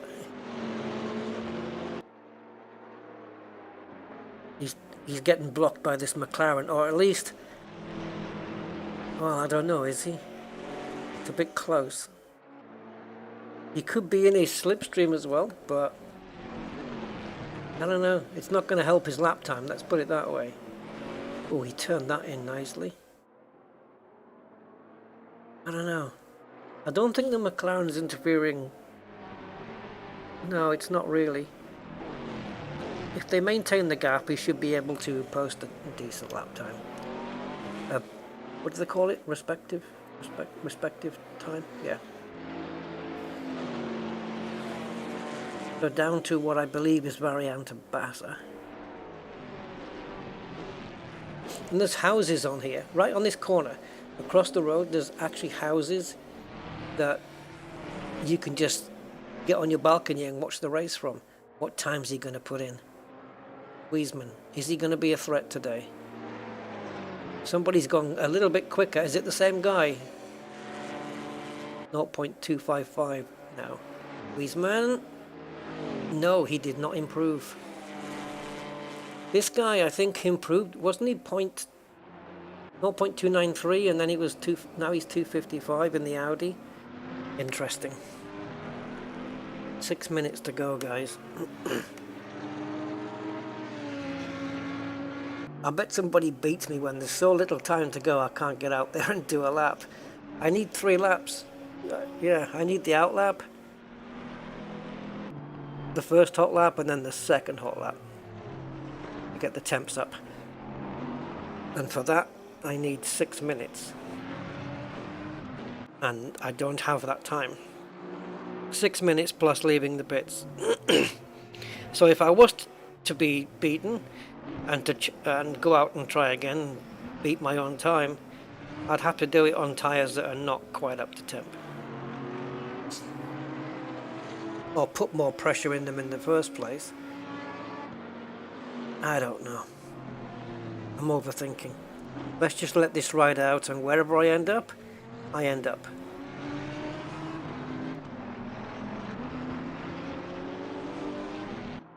Then we've got a half-an-hour race with a mandatory pit stop. I haven't even practiced the pit entry. Oh God. I should just go out and do a lap. Yes, I should. I should go out and do a lap and practice the pit entry. Let's do that. So it's basically out lap and then come straight back into the pits. Stay away from curbs.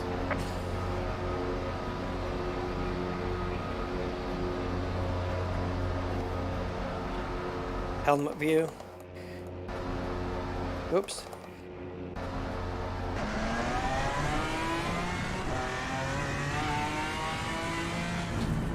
I don't want to interfere with anybody's lap. Oh, I was trying to get out of your way. Sorry. I was trying to get off the racing line so that he could be on it. I'm sorry.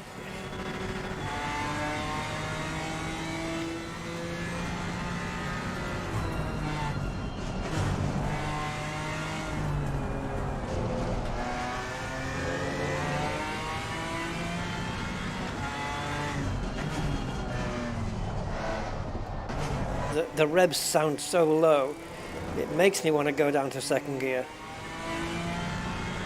Because it's like the car's not going to pick up on the exit, you know, because it's just... But it does.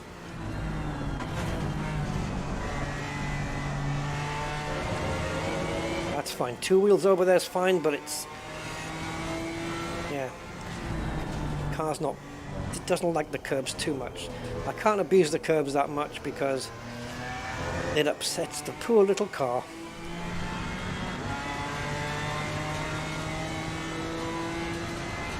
I've learned to just brake here later so that my car just naturally goes wide in the corner, and that way I can avoid that horrible curb that punts me off.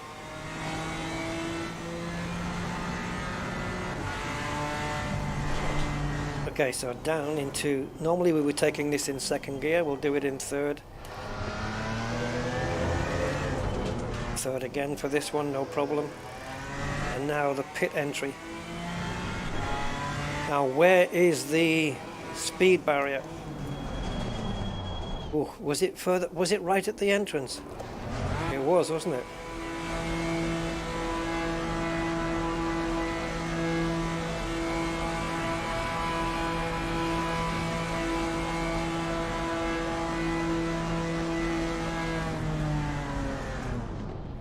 You really have to stop in the right place.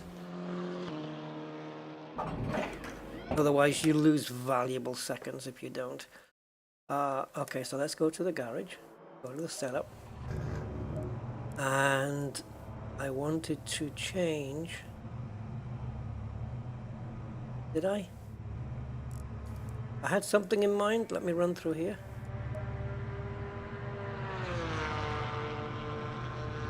So all my tire sets, if I go back through them, there's no graining, no blistering, no flat spotting on any of the old tire sets. Oh, that's what I wanted to do. Let's get a new tire. Let's get some new tires on. So we've got tire set 6 is brand new, so is tire set 7. So we're going to start on 6. Use current tire pressures, super important. And I think when we come into the pits, it'll give us tire set 7. So this super important. So now we're going to use the pressures. We're happy with them, and we want tires for that when we pit. So let's save that setup out.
How long have I been on mute?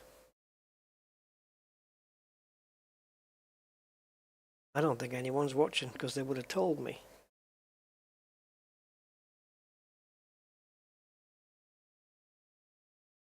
Huh. Either it wasn't a very long time, or I am a minimized window. Oh well. So,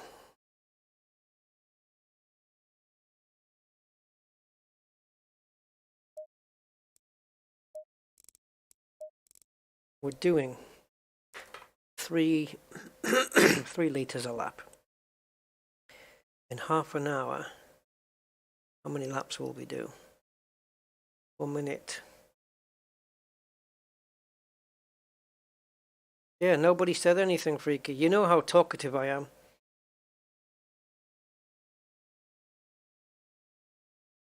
I've been yapping on. I've said so many things, but I can't go over them all again. So 3 liters per lap. I'm going to estimate around. Which is the best way to estimate? Doing it quicker, right? If we do a 1 minute 55 and I estimate it for a 1 minute 450, that means we'll be quicker than reality, so we can squeeze more laps in. Okay, that's right. So 1 minute 50 seconds. So it's 10 seconds per lap. Okay, so let's say 2 minutes per lap, which means 15 laps. But we're losing 10 seconds for every one of those 15 laps. That's 150 seconds. That's 2.5 minutes. That's like an extra lap, maybe 2, or maybe 13 laps then. So 3, yeah, I'm going to put in enough. If I do 45 laps at an estimated, let's say 3 liters per lap, it won't get that far. Then I've got enough for 15 laps, right? And the only way I can do 15 laps is if I do 2 minute laps. But I'm going to be doing it quicker. I'm going to be having more laps. I hate having to calculate this. You have to base it off your lap times.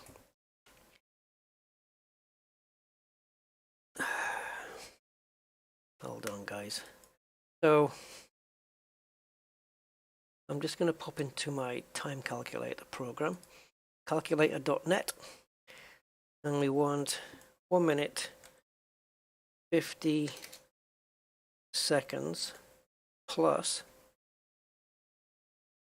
let's go for 12. 1, 2, 3, 4, 5, 6, 7, 8, 9, 10, 11. Okay, so that's 12 1 minute 50s. We're slower than that. That's good. 12 1 minute 50s comes to 22 minutes. Not enough then, is it? So let's go 13, 14, 15. Let's base it on 15 1 minute 50s, which comes to 27 minutes. Huh? Okay. So 2 more. That's 17 1 minute 50s, which gives me 31 minutes. 1, 2, 3, 4, 5, 6, 7, 8, 9, 10, 11, 12, 13, 14, 15, 16, 17. 17 times 1 minute 50 is 31 minutes and 10 seconds.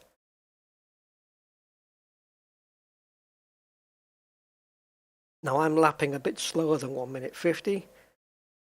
So 17 laps worth of fuel would be good. So 17 times 3 would be correct in the fact that we're using less fuel than that anyway, so we'll have more fuel. So 17 times 3, guys, is, Alexa, 17 times 3? 51. There you go. 51 litres. Let's do 52. If I run out at the end, I'm going to go nuts. So I've calculated this based on using more fuel per lap, plus lapping quicker than we really do.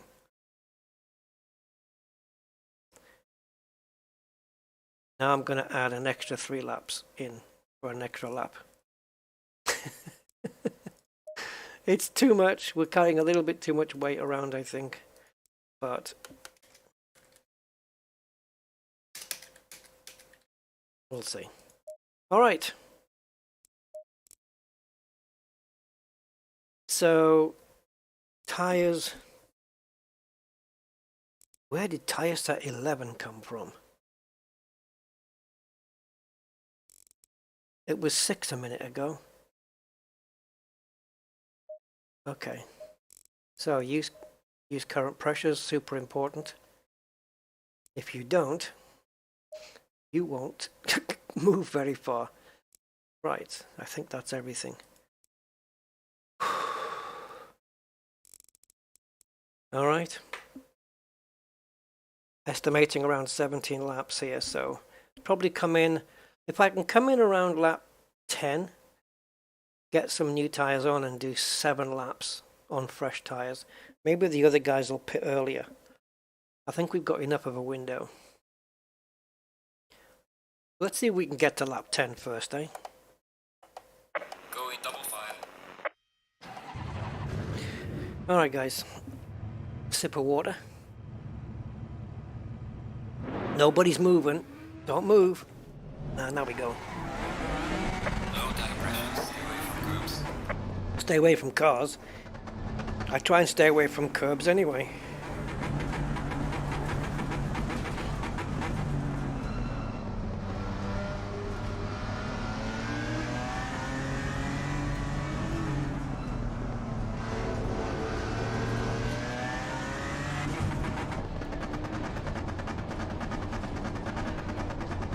Third gear is the correct gear to start in, second's useless. I don't want to throttle all the way down, even though it is limiting. Okay, now throttle on the floor. I've got an Audi and 2 Chevrolets to deal with. I've got the inside for the first corner. Second corner. Green light. Go, go, go. This is the first corner here, this one.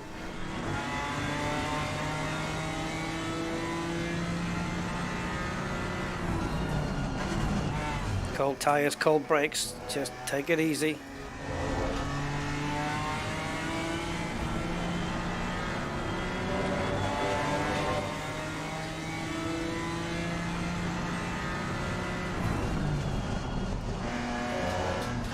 Piss off, Audi. Go away.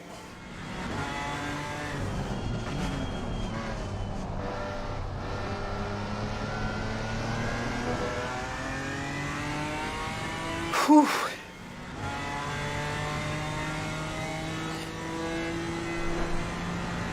Yeah, as for my concentrating, that's generally when I'm just driving.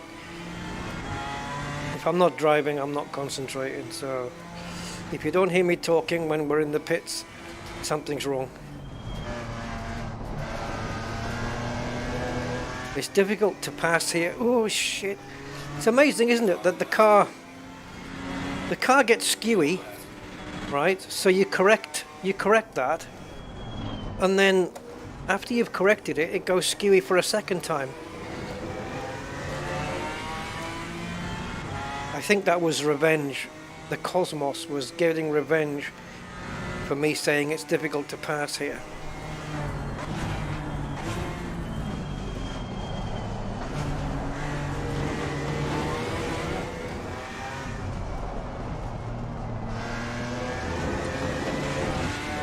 Car on the left.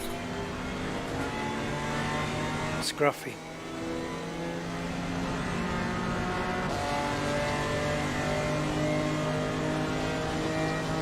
I've got good straight line speed.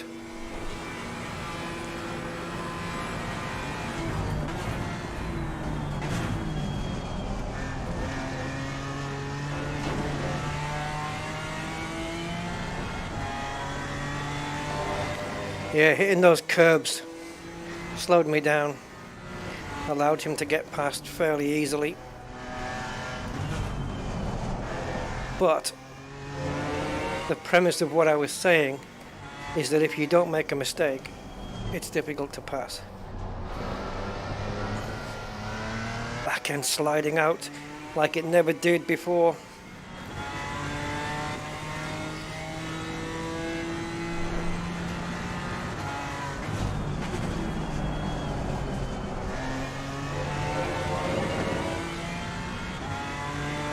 Man, this is going to be tough now.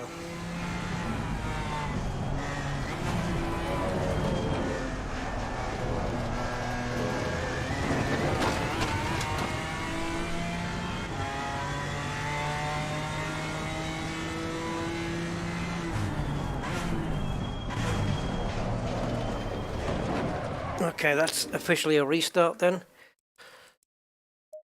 I don't want to be at the back of the grid, and I would be if I carried on.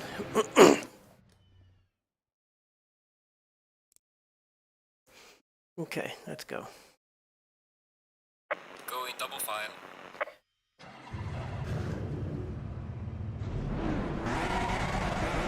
No tire pressure, stay clear of the curbs. That would have been good chasing that Audi down. It would have been tough. But I have no intention of driving from the back. Otherwise, I wouldn't have bothered with qualifying.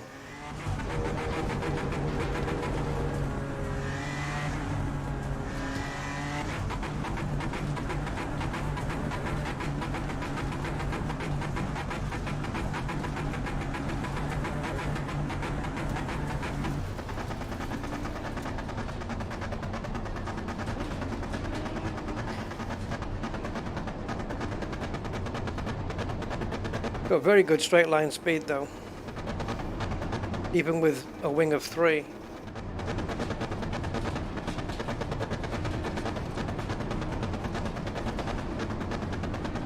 Green line, go, go, go.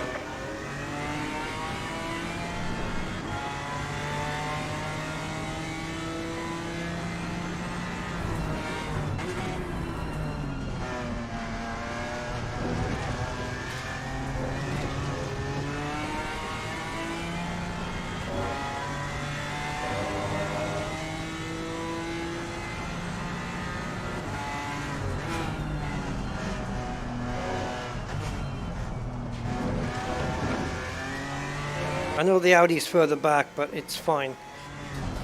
I'm bound to make a mistake at some point in the opening laps, and he'll close up and probably pass me. I'll make mistakes on every curb, so don't think he's too far back. He isn't.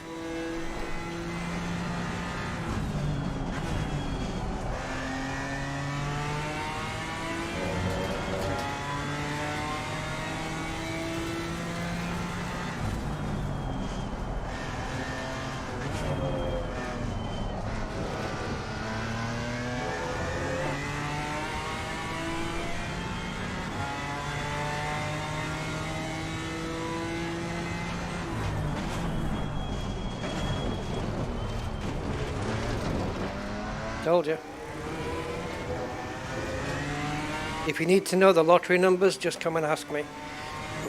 I'm very good at prediction.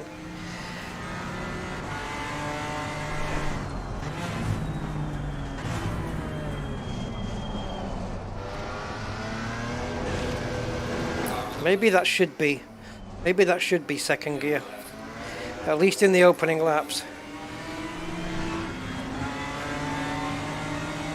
Can my straight line speed piss off this Audi? It can. Wow. No wonder I had the fastest first sector. I've just got outright speed. Just the corners let me down.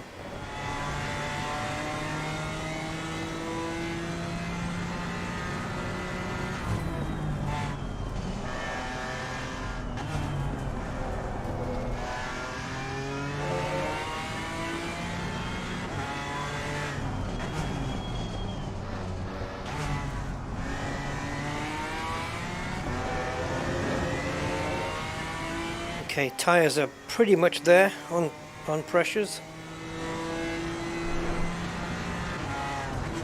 27.6 ideal.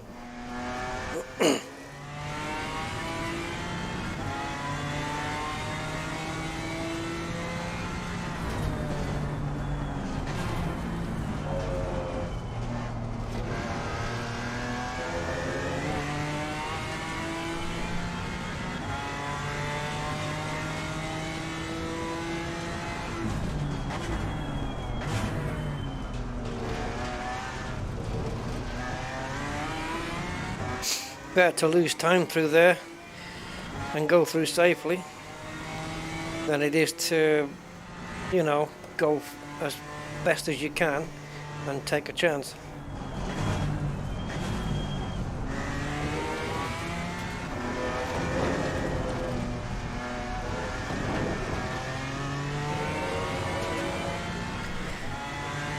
Maybe this car could do with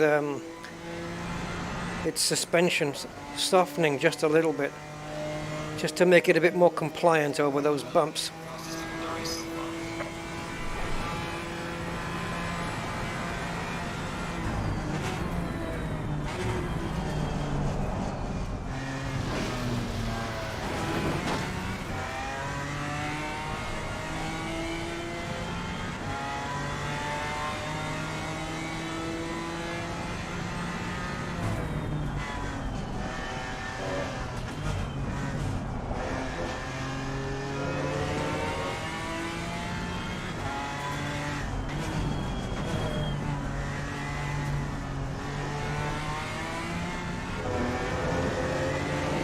Yeah, he's closing up.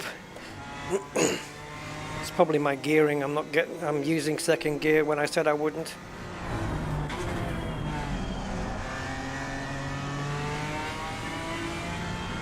Tire pressures have climbed.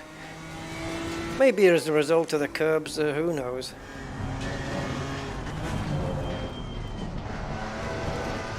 I don't want them to go up too much.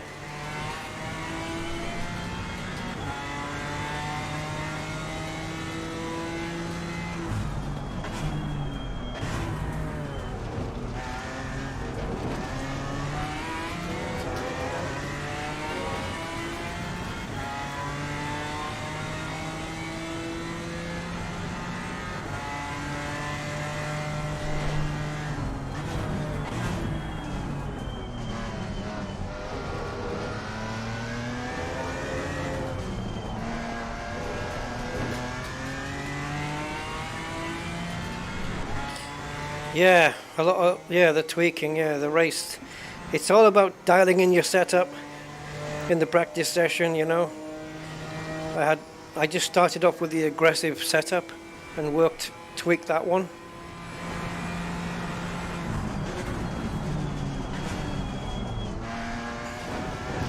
I'm tempted to play with the brake balance here. Maybe shift it just a tad more to the front. I'm just going to shift it to the front a bit, 54.7 now. I said 55 is the max I want to go there. But I do like a good front brake balance.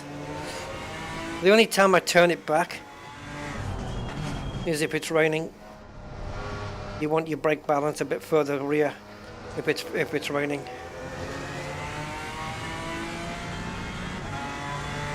That's in F1 at least.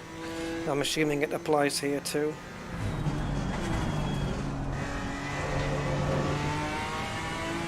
That was a nice corner.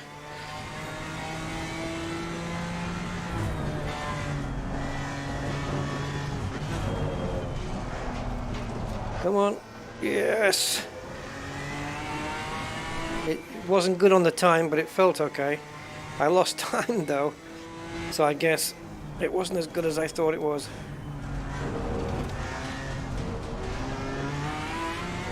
I can't shake him off, and my back is starting to ache already. I need a pillow or a better chair.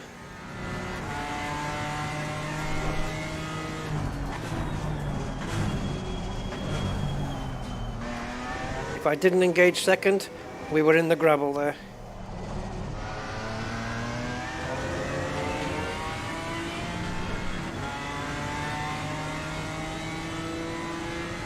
Thank God for mechanical braking.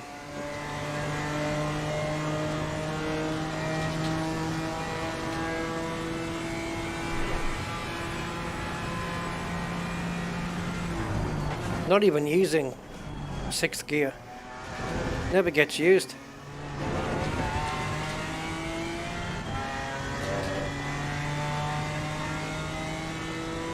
Hi, Henrik.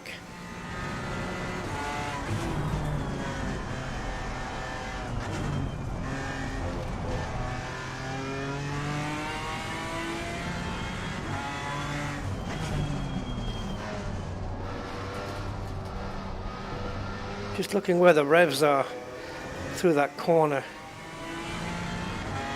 I don't want them too low. It's kind of borderline on there.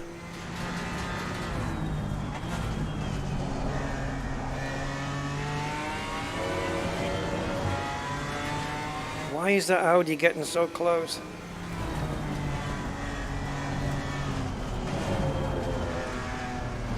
Pressure, guys, pressure.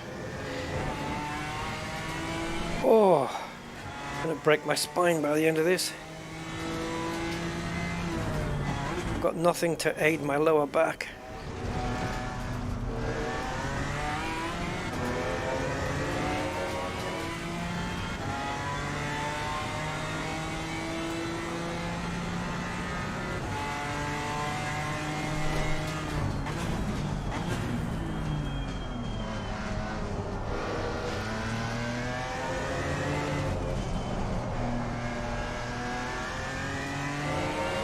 That was a good exit.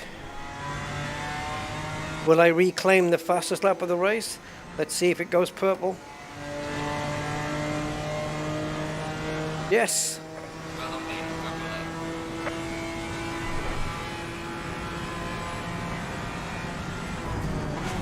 We've dropped him by nearly a second now.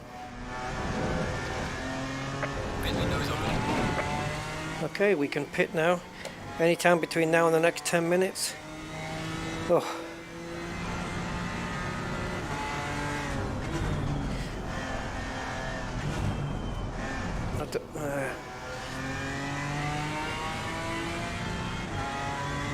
And it's mandatory, so if I don't pit, I'll probably get disqualified. Ah, but this was a 30-minute race, right? So midway is 15 minutes. And at 10-minute marker, okay, so we'll come in around 12 minutes. Maybe everybody's pitted by then. I don't know if there's any undercut here. They'll be on better tires before I will. Probably not a good idea then. But then when I come out, I'll have fresher tires than they will. So, yeah.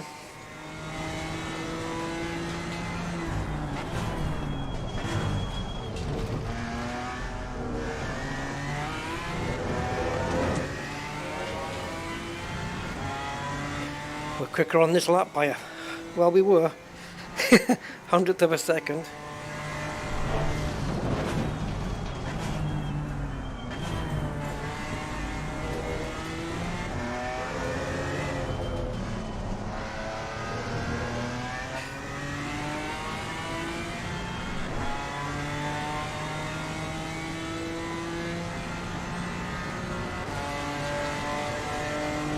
Oh.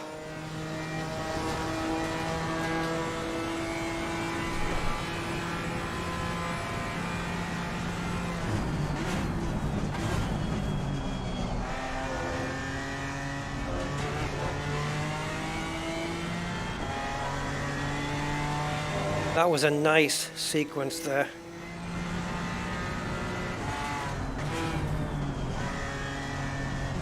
You really want to be clipping every apex here. I missed that one.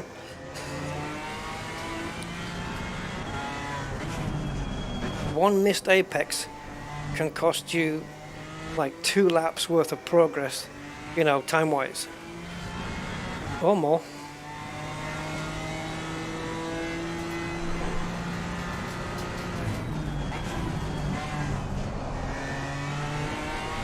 Ooh, careful car.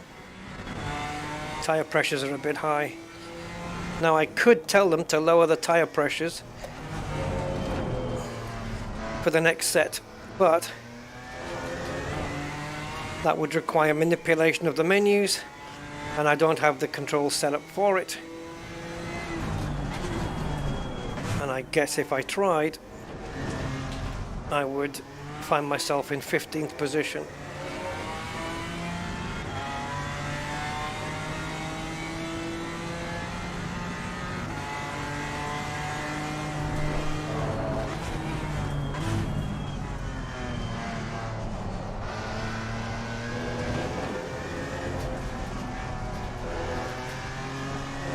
You really want to use as much of the track as possible to get the best time. But you need to be all over the curbs without abusing them, otherwise trouble. Fastest lap of the race, man. Good job.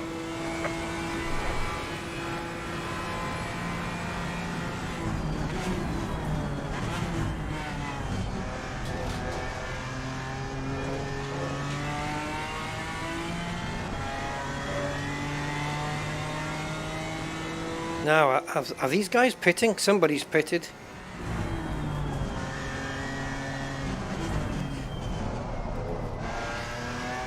Yep. The Audi's pitted.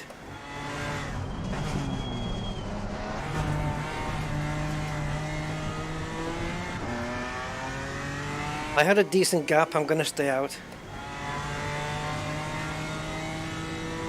I can maybe do this lap and one more, and then pit. Pit's open for another 5 minutes.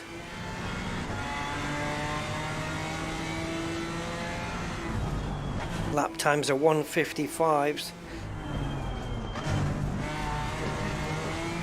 I'm not concentrating, come on.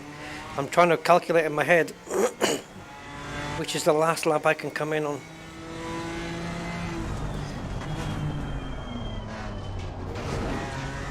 So let's just say not this lap,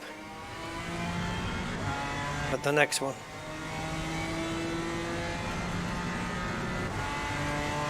I could probably do 2 more, to be honest, but I'm not going to chance that.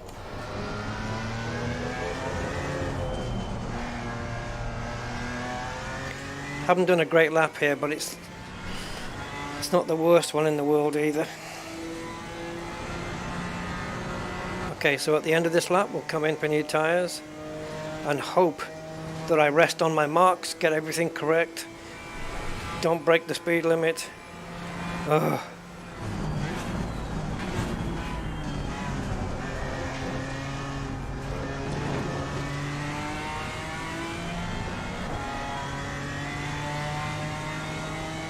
Yeah, we can do 2 laps.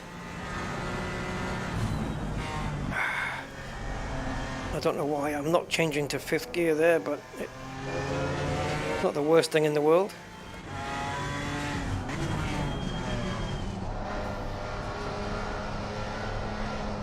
See, we went wide there.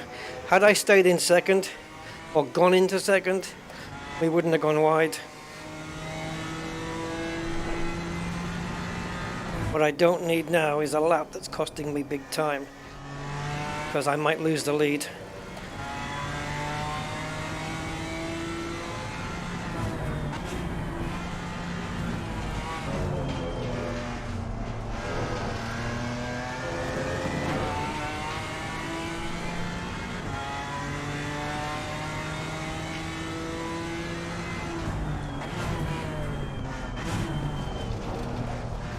Oh, don't you even think about that. It wanted to go into the wall.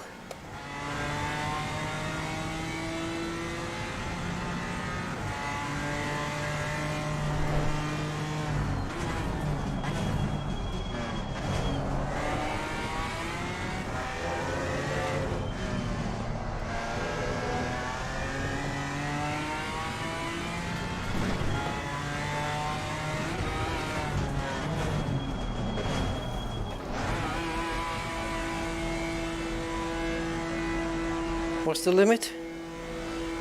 Yeah. You have to stay in 1st anyway.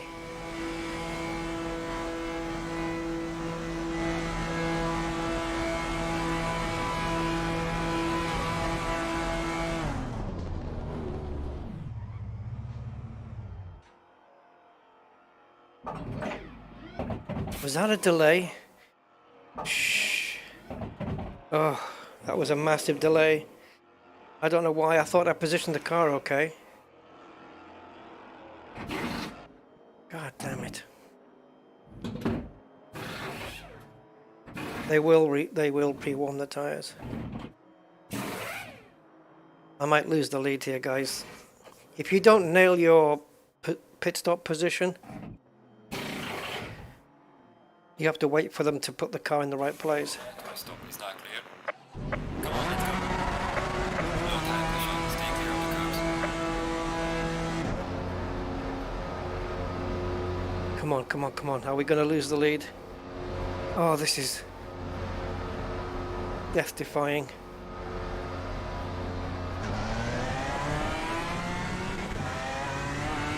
Ah!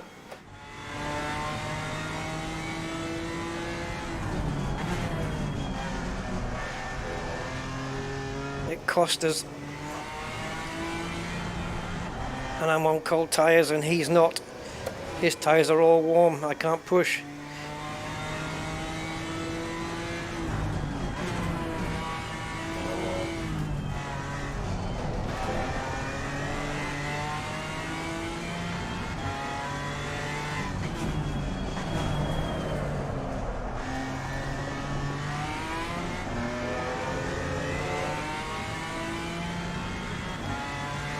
Bad strategy then from me.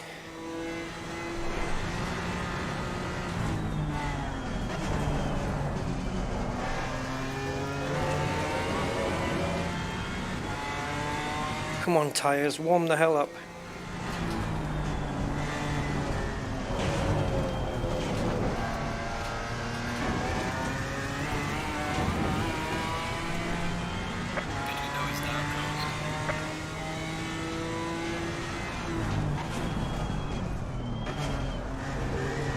Stay with him, just stay with him. 3 seconds, is it? Yeah. 3.2 seconds gap. That's gonna... I can't do it. If I'd pulled out a 3.2 second gap, I would have given myself half a chance.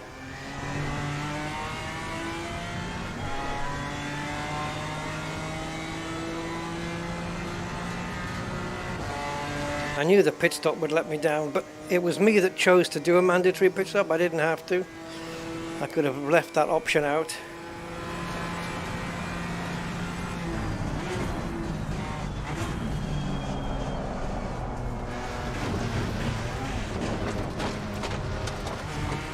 See? So now, even if we had a chance, now we don't. Even if there was a chance, you know, come on, you know, be optimistic, you can do this, blah, blah, blah, blah, blah. Now that's gone.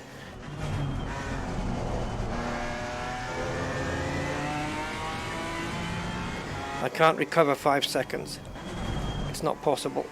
So let's not get unrealistic here. He has pitted. That's why he's only a couple of seconds in front of me.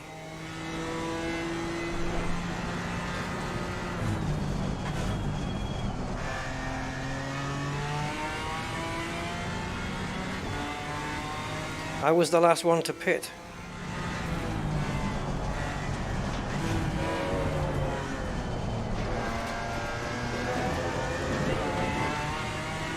I can cheat and go over the grass, but I don't think you guys want to see that.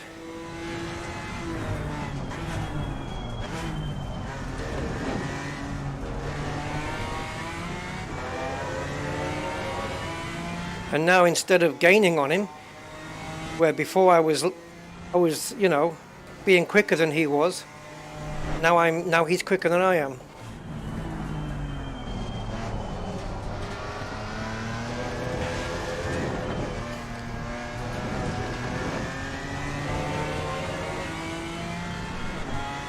I can't, he's got 5 seconds on me, I can't do anything.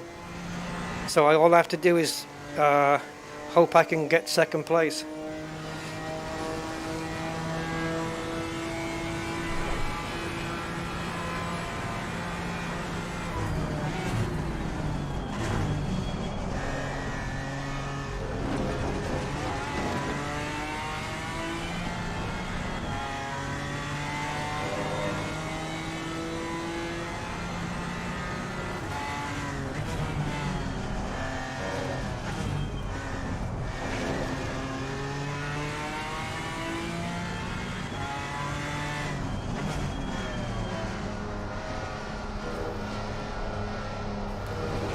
Oh, you frig. Just going over the curb like that takes away all the time that you made up maybe in the last lap, 2 laps, you know? It might take you 2 laps just to gain 4/10 and you lose it on a curb. That's the nature of the beast.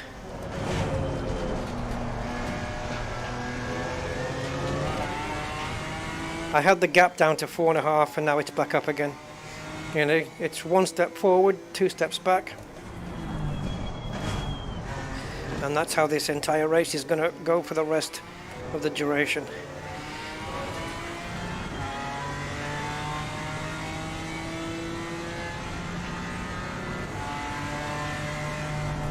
And if I try and push more than what I was racing before, I'm going to make more mistakes and go off. And I'd rather secure 2nd place by driving at 98% than screw up by driving at 100.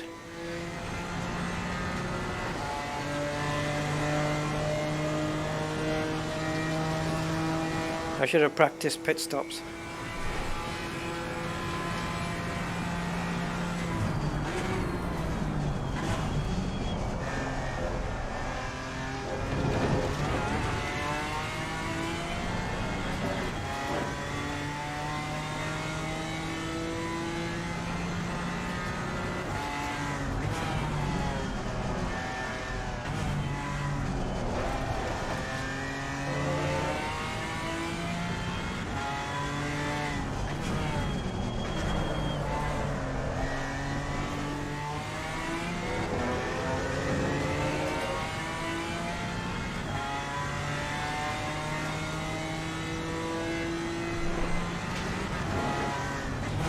Why is my back wheel going into the ground, into the grass? Why am I putting it over there? Never used to do that before.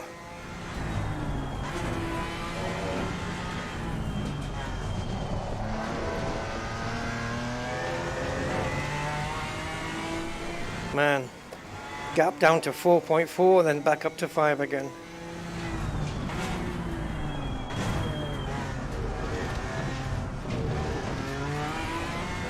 There is a way to win this race, but it wouldn't be legal.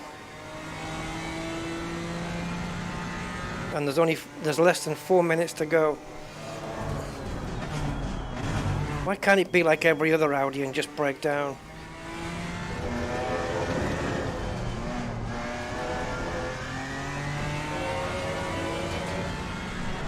Fuck. Damn pit stop. The gap that he was in front of me when I came out, was less than the time I lost in the pits for not positioning the car correctly.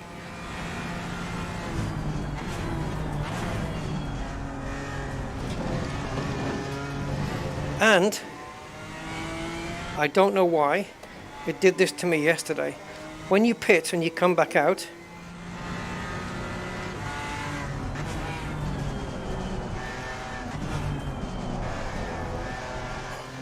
there's no more delta times being shown. It just stays at 0, 0. And there's no explanation for it.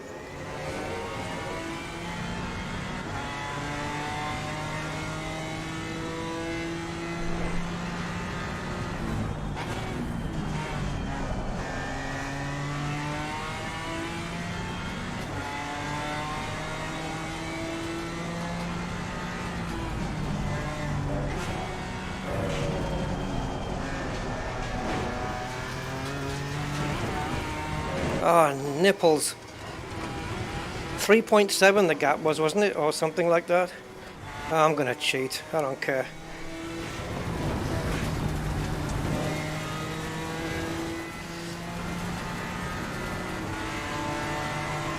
Now, I could have easily passed him there.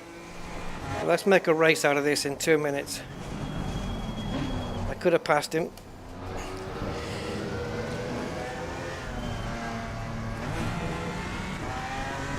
Right, let's go. I think I've let him go too far ahead, to be honest.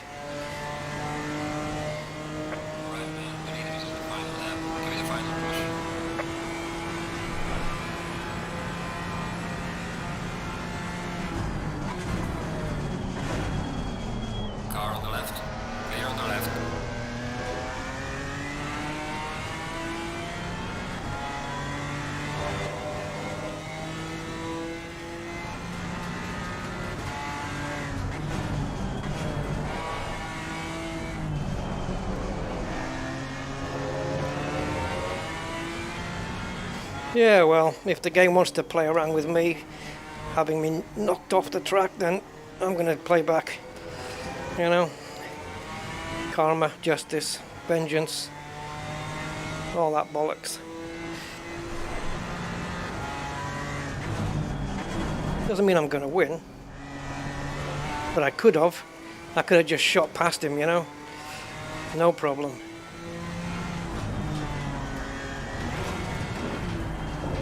I just wanted a fight, you know? I just wanted to come out the pits. Okay, he's in front of me, blah, blah, blah, don't care. And then close up to him and let's make a fight of it, but got denied it. He's still going to win now anyway. But at least it was closer. And I didn't really have a chance, to be honest.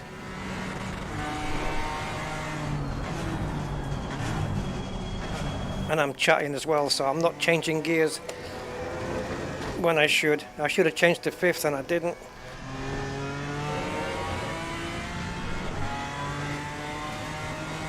Well, I was going to do a career race, but I'm not going to do that now. Leader has finished the race. Great job, man. Need to bring it back to the base. Car on the left. Clear on the left.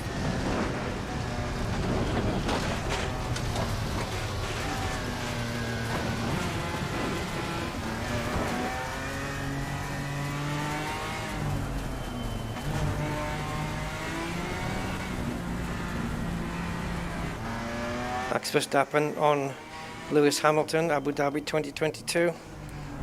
You guys see that race? When Lewis went past Max and Max tried to deliberately turn into him and crash him out? Man alive. Car on the right. Clear. Come on, Audi, you arse.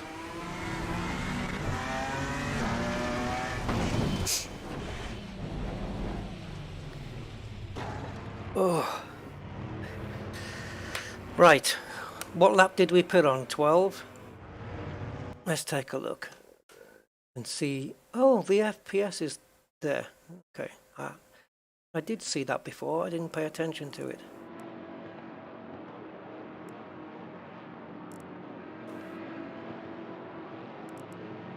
And this twat got the fastest lap as well, 55.6. What did I get?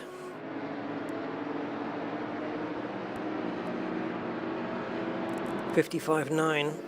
But I did claim the fast. Well, I didn't claim, but these were my personal fastest sectors. So these shouldn't really be purple. They should be green,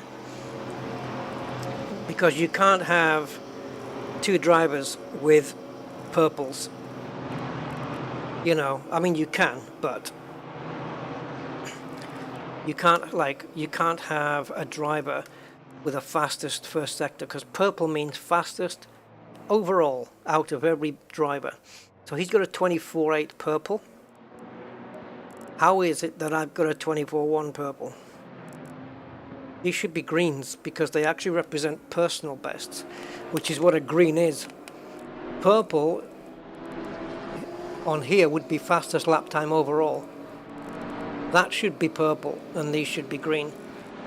But hey, I'm not a game developer, as I always say. Oh, did I get a penalty? No, I got a penalty then. This is me. Is it? No, this is me. I thought I got a penalty. Shit, sorry. I thought that was me down there. Whew. Right, replay. Okay, so... Whoa, whoa, whoa, whoa, whoa, whoa, whoa, whoa, whoa. Why are we... Why...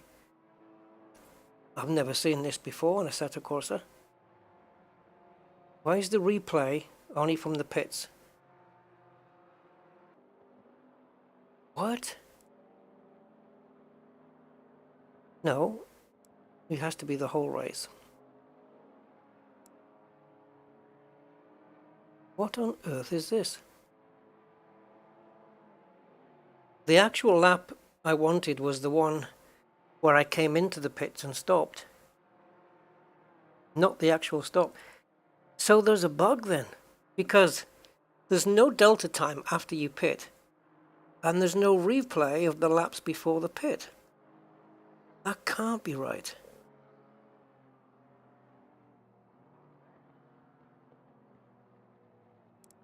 Hold on. I've never seen that before, guys. I've never seen a Assetto Corsa do this. Wow. Okay. Thankfully, I know the developers, so I'm going to have a word. See what's what. Let's see if it's recorded it. Yeah, I'll write to one of the devs and ask them. Is it a saved game? I don't think so. Gallery.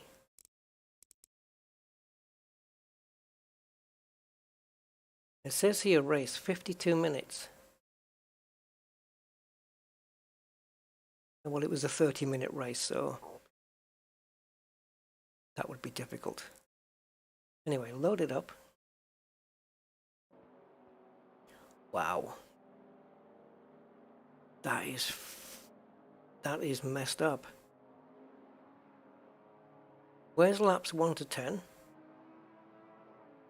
The only reason I can think that is that there's something in the options that it's limiting the replay amount. It can only be that. And that way, if that is the option, it wouldn't be a bug. So let's see.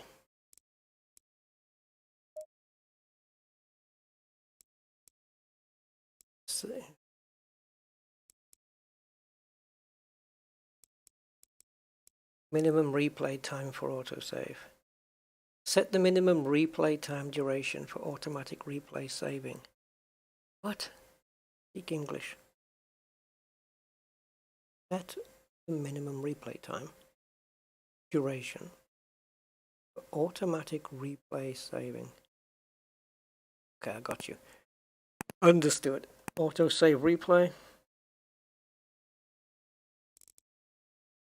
Replay max length. There you go. 45 minutes. Okay. As far as I'm aware, the race was 30 minutes. So it should have saved everything.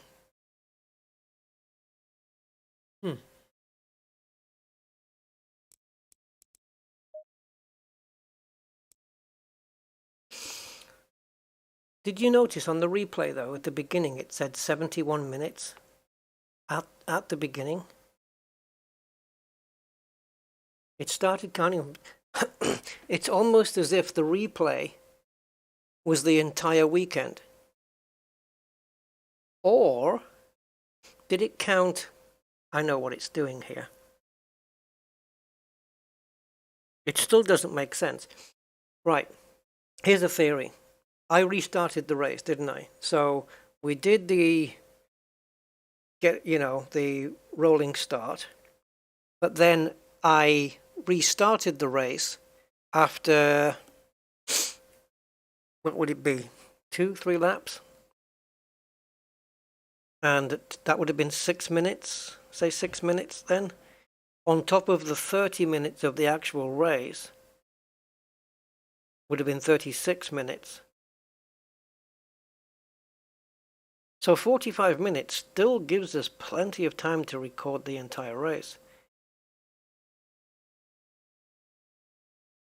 I wonder if there is an unlimited option here. No.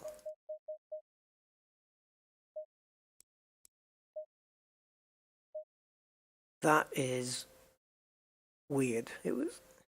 That is weird. You see, every session should have its own replay. So practice will have a replay. If you have a practice 2, that will have a replay. Quali will have a replay. And the race should have a replay. I believe. I've never seen a sim ever save a replay of the entire weekend. See, you've got practice. But that's free practice. That's different.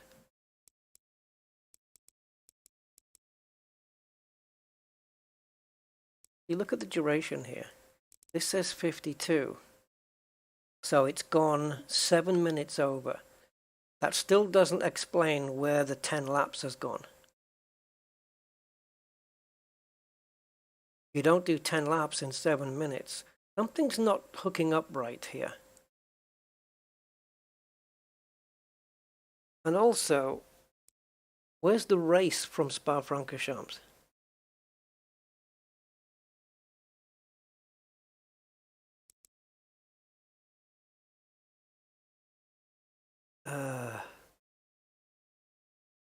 Okay, this is automatically saved.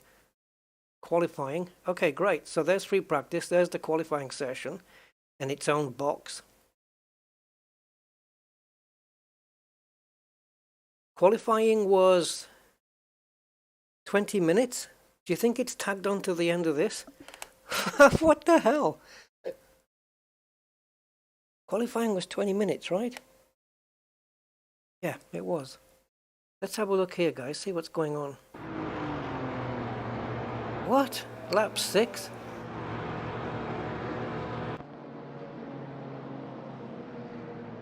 This was me practicing the pit stop. Where does it get the idea? There's 13 minutes. Where did you guys see me spending all these minutes in the pit lane?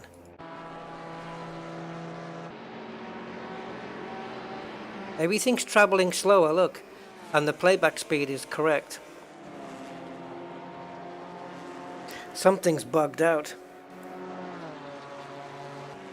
No.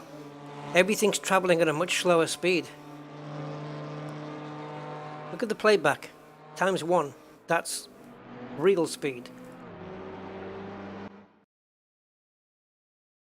That's not even racing speed. That is. Why is it going 4 times slower? What the hell? I may have to reinstall this game, guys, and see if it does it again.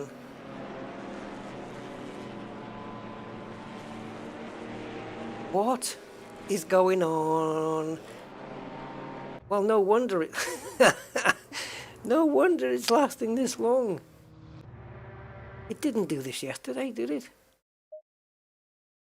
Let's have a look, guys. See when the last recorded race was that isn't this one. We had a career race on January the 9th. I believe that was yesterday. 22 minutes.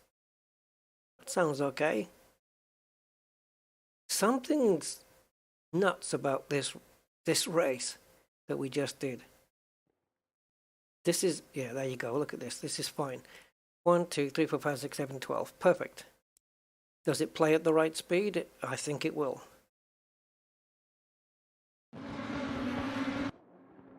So this is Misano. I really didn't know too much about this track. This was yesterday.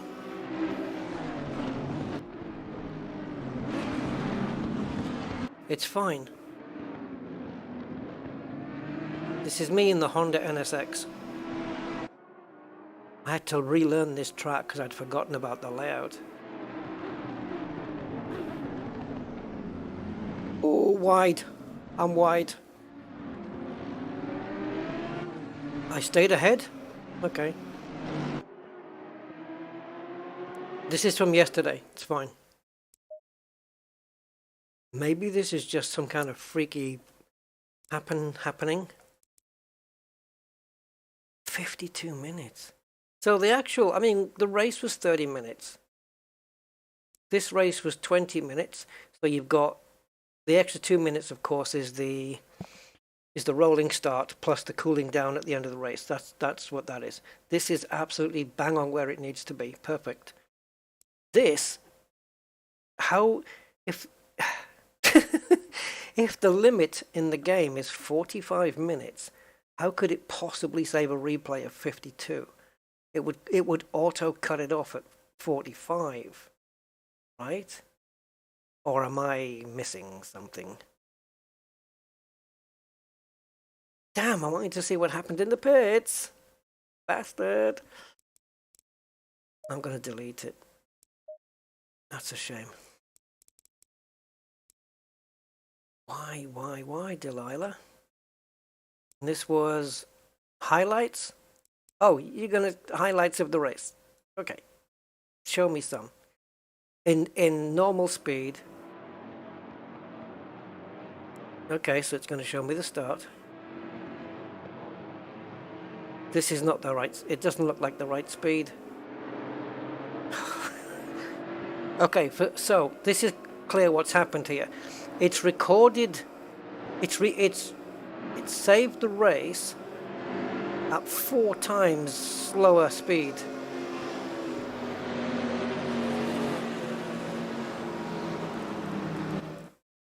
What in the name of anything? Driving Miss Daisy speed.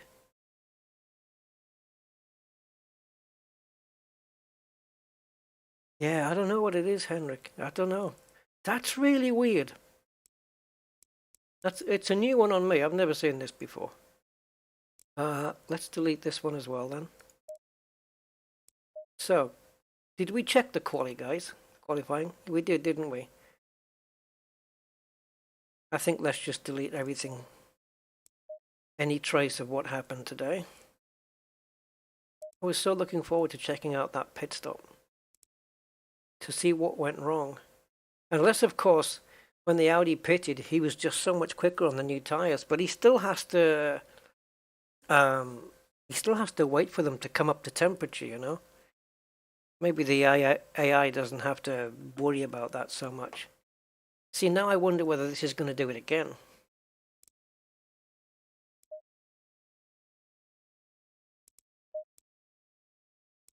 I wonder if they do a quick race, guys. Just a quick one, like 10-minute race. And see if the replay works. What's in the British Championship? Oh, we got a Ferrari. Oh, right. Oh, I was right then. Remember I said that it was GT3s and GT4s mixed? Yep, it is. I thought so. I don't think I want to drive the 488 Challenge Evo from 2020. Not the Challenge one. The GT3 I will. This one's a demon. No.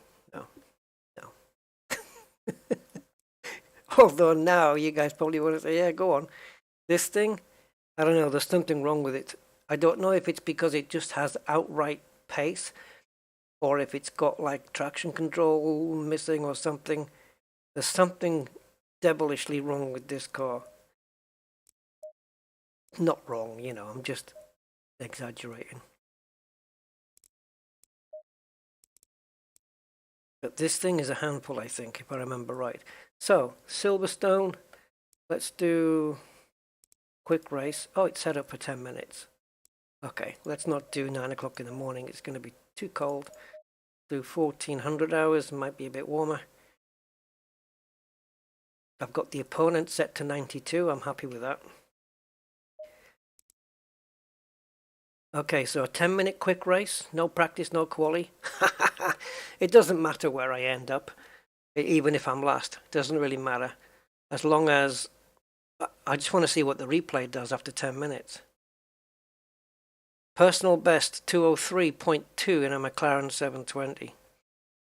Should we try and beat that? It says the real record is a 156. That's in reality. I don't know in what car or what class or whatever. But if it's raining, I think I'll walk. I think I'll go home. I don't want to be in this car in the rain. I think it's going to be... I don't know. I can't remember what the issue was with this car. The Challenge. Whether it was just so quick on the straights but useless in the corners or... I don't know. Let's go for an aggressive setup. No tyre pressure work, eh? Nope. Nope, let's not do that. Right, 10 minutes, 3.5 laps, 35 litres. What?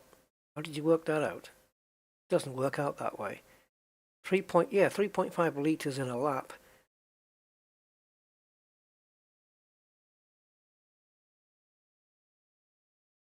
What's the lap time? 2 minutes.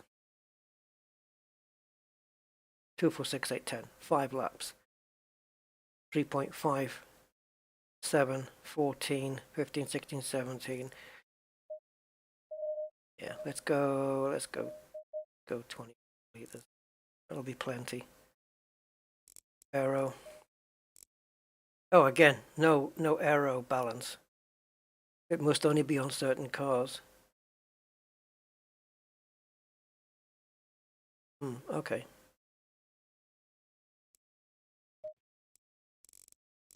$10. Let's see what happens. Yeah, the replay setup seems to be fine, because I've just shown a replayable race from yesterday, and it was perfect. And I have done nothing to this sim in that meantime. The only difference, and it shouldn't make a difference, is that OBS is running. But I know other people who stream Assetto Corsa Competitzione, and they don't have any issues with replays. Oh, we do have traction control. Okay.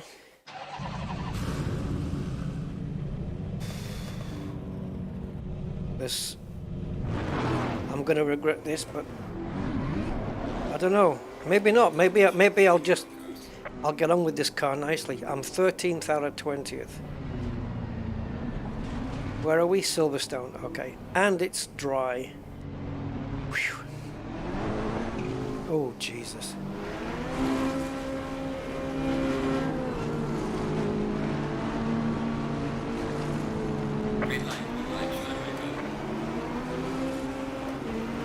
Oh, we're on the old starting grid. Okay. Oh, understeer.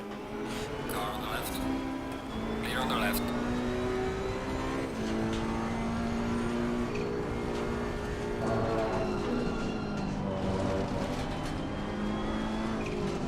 Let's see how high up we can get, if any.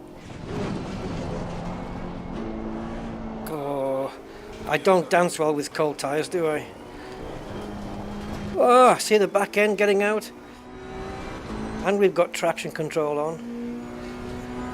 Set to 2 out of 4. Look at the straight line speed. Oh my God. Can we slow it down though? I think this was the thing with this car. It was just crazy in a straight line. But can it go around corners? Not very well. No.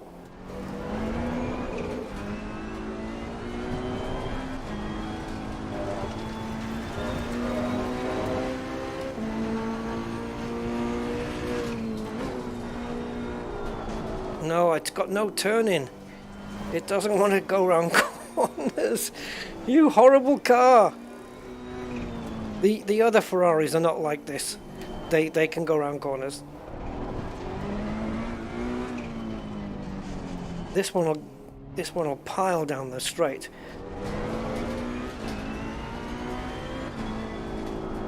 Oh my God. I got nothing.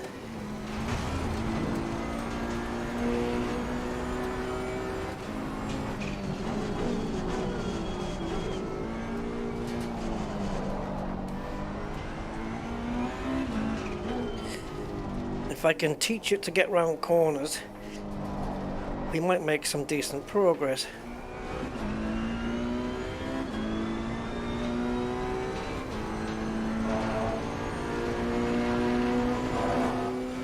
In a straight line, it's a monster. You can probably see me literally just catching up to the cars on the straights.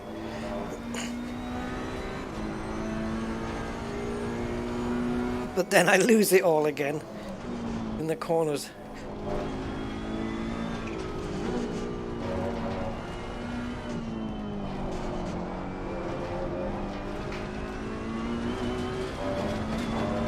Need a good exit here to maximize the potential of the car. We've lost a lot there.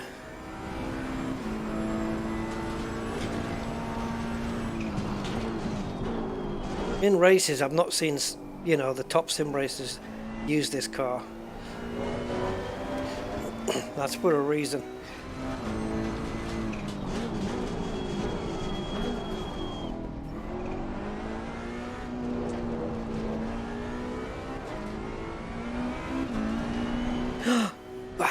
back end doesn't want to stay either.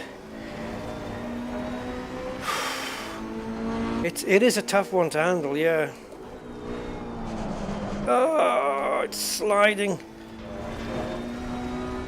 They just built this bloody thing for straight line speed, but they didn't think, well, if you can't get round the corners, you can't get a decent friggin' lap in. Oh, for drag racing, I'm sure it'll be fine. I've lost so much time now. The time this car makes up on the straight does not compensate for how much it loses in the corners.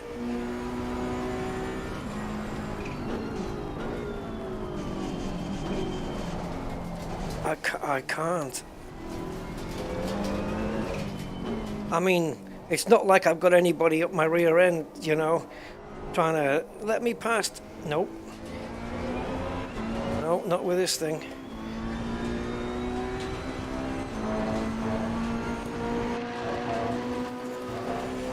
But getting it round a corner, yeah. Just showing you the wheel here to show you that I am actually turning the steering wheel. The car's not necessarily cooperating. Wow, that hurt. I just hit that curb and it knocked my wheel right through here. Lots of steering on.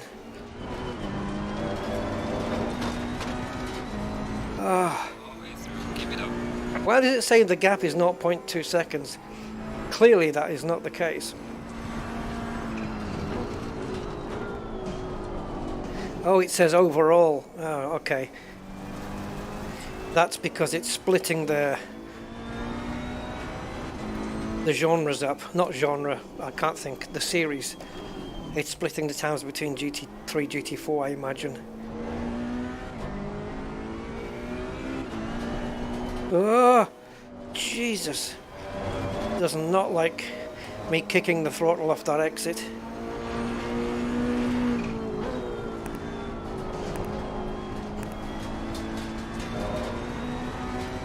Oh, I keep having to see the steering just keeps twitching all the time.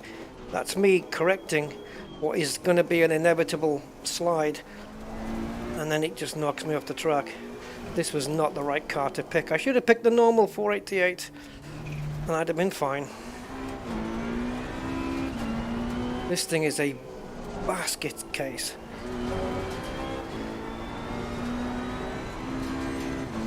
Still, like I say, it doesn't matter the position. We're not going for position, we're going for replay. I mean, I love this car, but, you know, the real car, the 488, I love it, but the Challenge Evo, get it off my drive. Yeah, no, I don't think so. I definitely have one. And then I'd sell it and get a one that can go around corners.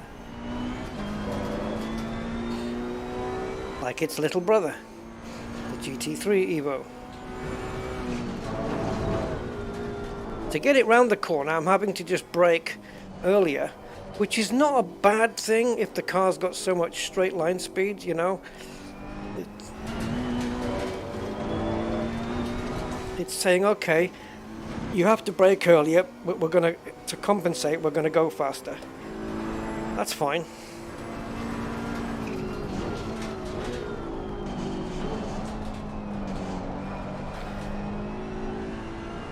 The sun's going down already? Oh, it's 8:29 p.m. I set it for 1400 hours. What the hell's going on? I set it for 2 p.m.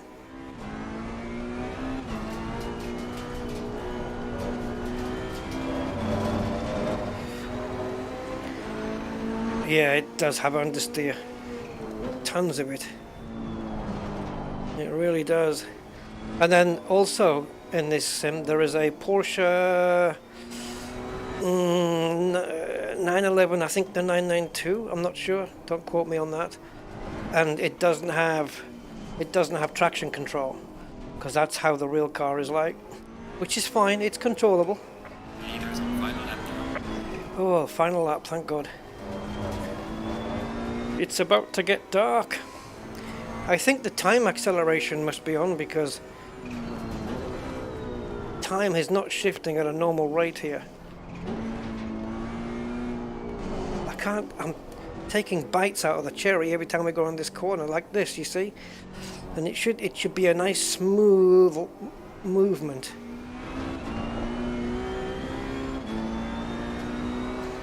And this circuit doesn't have lights. It doesn't have lighting. Night lighting. But there should be something. Oh, there's another lap.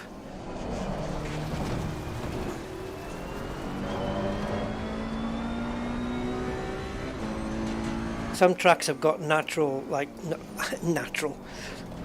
Some tracks have got man-made night lighting where they put, street lamps, for want of a better word. Silverstone is not one of those tracks, so the only lighting you have is your own.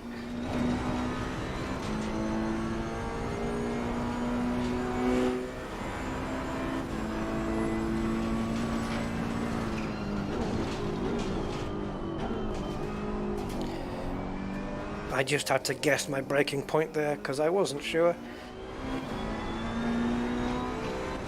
I've got a high beam flasher, but I don't know if I can keep the high beams on. I don't think so. But you can flash, just to put off your opponent. Distraction.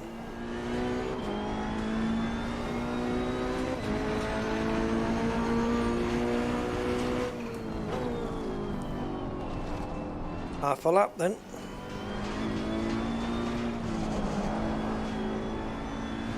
Yeah, time acceleration's probably set to 60 or something. It's finished the race. So like 1 hour equals 1 hour in time equals 1 minute for us.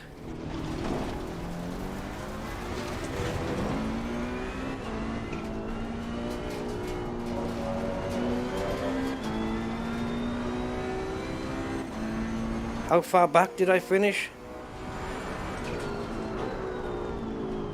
It's like different planet. It's almost like I was racing Lewis in a shopping trolley. That's what the difference feels like.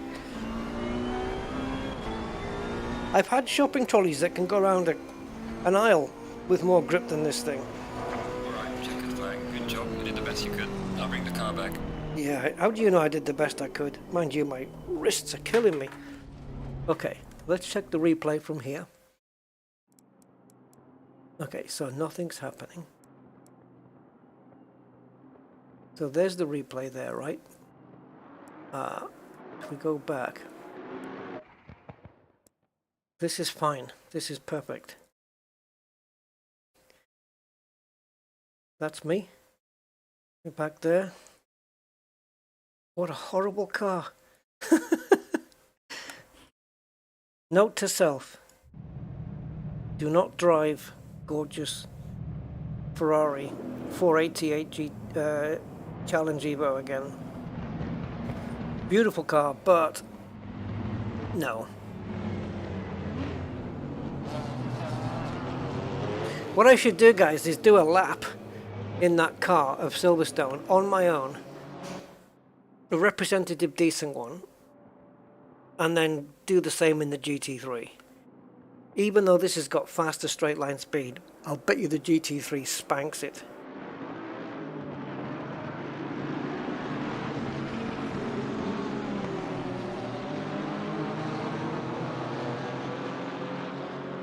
See, look, it's just eating that Porsche, but then it can't get, see? It can't get round the corners. Oh, I feel only had grip. Maybe with a nice tweaked setup where you can do something with it, to make it turn. I didn't get a good run onto the straight here either. Look at the gap it's pulling out on that Mercedes. Did you see that? Look, and I'm back up on the Porsche again. It's crazy quick, guys. And if I go back let's say, where now? Where am I?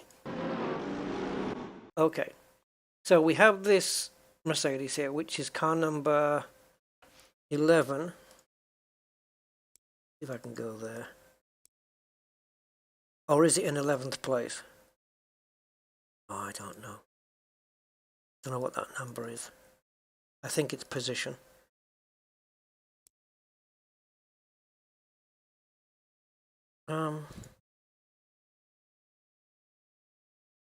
Right, show me a different view. I want to be on board with that Mercedes. All right, that's a Ferrari, but that's not. That doesn't look like me.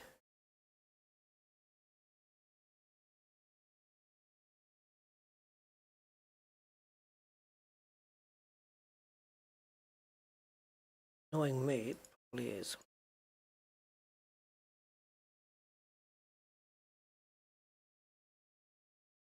Am I the only Ferrari on the grid?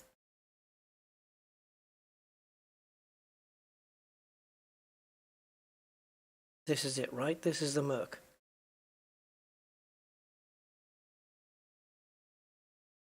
Give me another angle. Yeah, so this is the Mercedes. Okay. So let's go back 5. So, right, so this is me in front. Yes, correct. Right, as we come onto the straight, let's see if the Ferrari can pull the gap out. Let's go back another 5. So I think the Porsche is about to pass me. Because I go wide. I get a bad exit here as well. Now let's see what the gap is on the Ferrari. Do I need to say anything else? Do you see the gap? Okay, Freaky. Hey, thanks for stopping around, man. Appreciate it.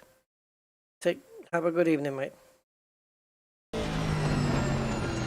Did you see how much that Ferrari pulled away? It's unreal. It's like, yeah, we'll give you the speed, but we're not going to let you go around the corners. Watch this. Onto the straight, and good night. You got no chance of overtaking that thing. Unless, I don't know, somehow into the corners, like this, where it messes up.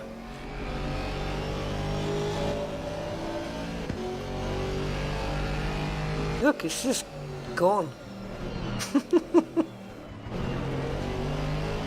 Incredible.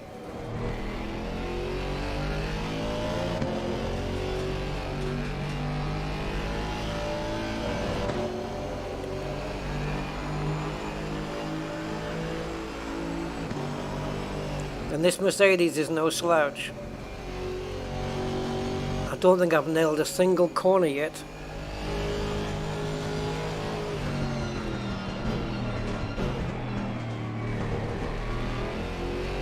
No. See, the Ferrari is getting eaten up on the corners.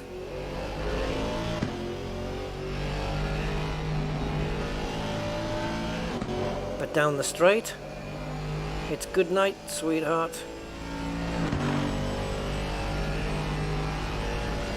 Oh, it's very much understeering, John. Very much so. Perhaps setup can sort that out. I don't know. We were definitely getting more sunsetty as we were going on, though.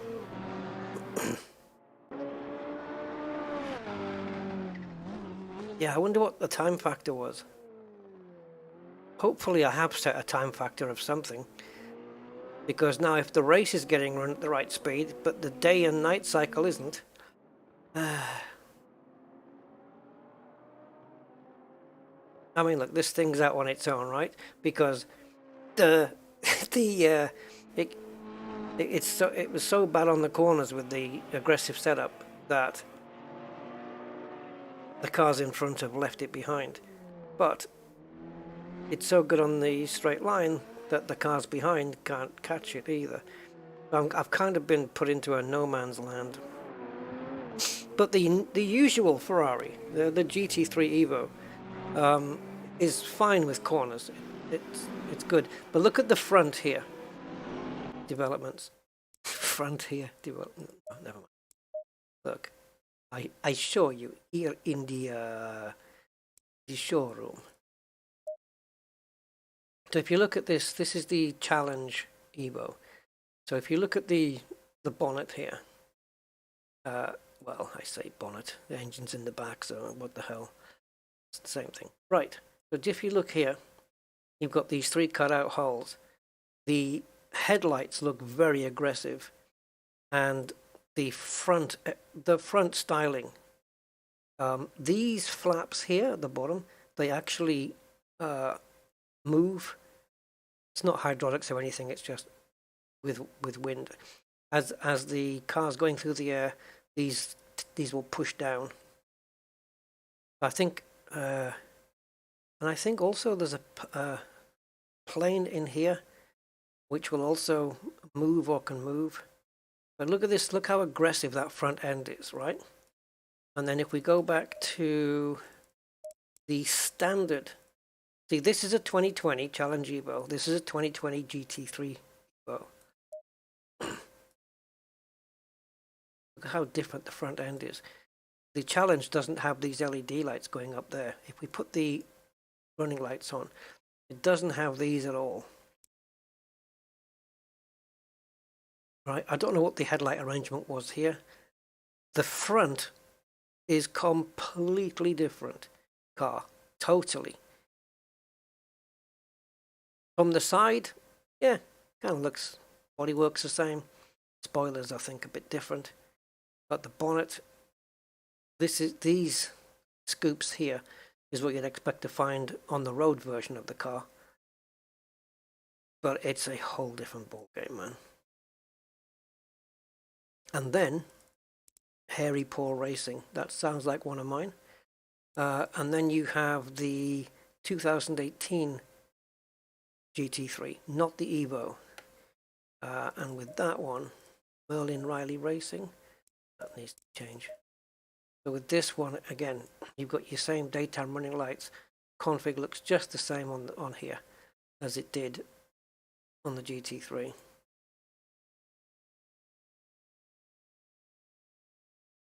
This is a livery I did as well. And yeah, the Challenge car is completely different. The front end is a whole world of difference. This guy's called Lucky. Yeah. I'm sure he feels lucky up until he takes a corner. Oh, what have we got? Time multiply. 48. So time was moving 48 times faster than normal. I don't think it does 60, does it? Nope.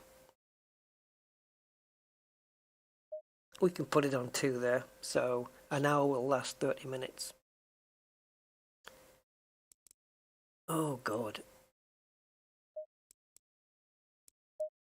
So which is the... if I go to Open Series, choose Porsche. So we've got a GT3 991, there you go. But I think it's the 2019 car? Or is it this one? The Cup. It's the Cup. It's I992. This one. I think this one does not have traction control.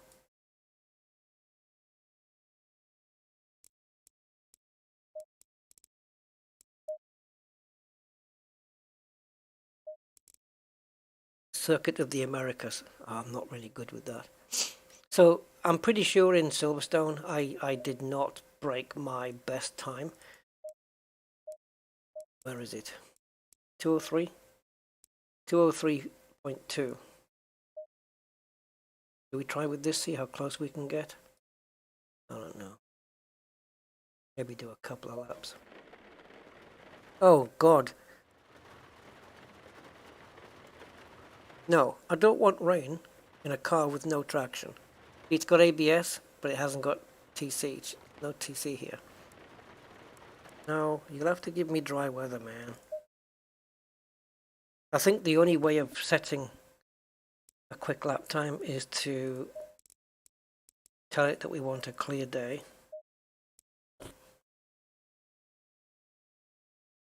Two 2 minutes and 3 seconds. In a car with no traction control. What could possibly go wrong? Right? The ride height at the back is minimum. We can maybe drop the front down if it's not scraping on the floor. Green light. Yeah, you see at the bottom right of the screen where it says throttle and brake. So you can see it there, it says TC off. No traction control. So, place your bets on which wall I'm going to go into first.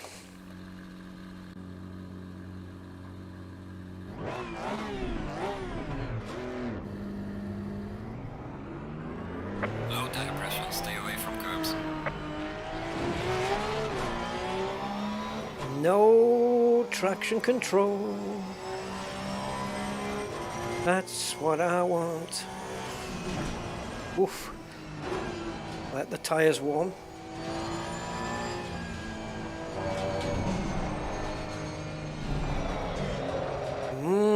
Okay. No understeer so far. Bouncy. It's a bouncy one. Then again, Silverstone round here, around those corners. It is a bumpy track.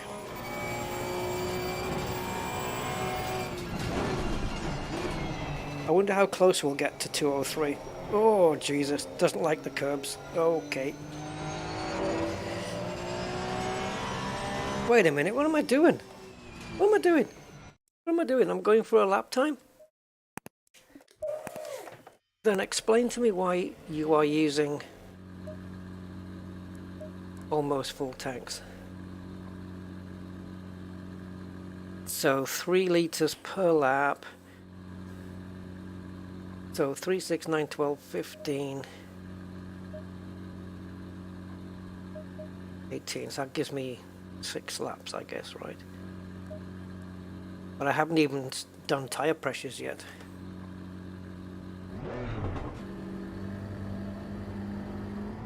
Okay. Low tire pressure. Yeah, I was running way too heavy.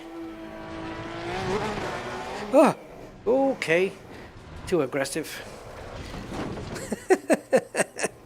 Testing the waters, dipping the toe in, you know.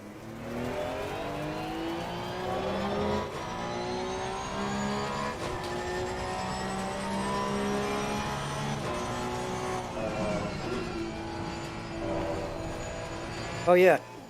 So I've started watching Better Call Saul. It's decided that probably time I should get round to that after I've seen Breaking Bad twice. I didn't realize that it went all the way back to his beginning. And I've watched like 3 or 4 episodes, so he's still not called Saul Goodman yet. He's still called Jimmy McGill or something like that. But yeah, it's interesting. I'm just waiting for it to pick up, and yeah, I'm enjoying it. So I'm going to watch a few episodes per night.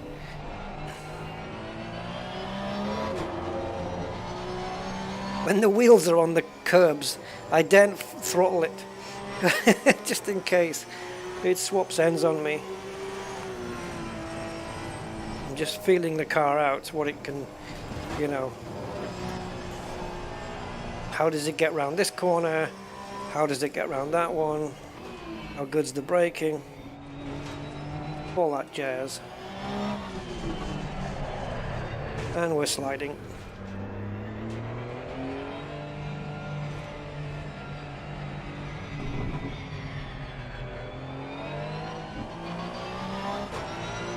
Okay, just a slight brake balance adjustment there.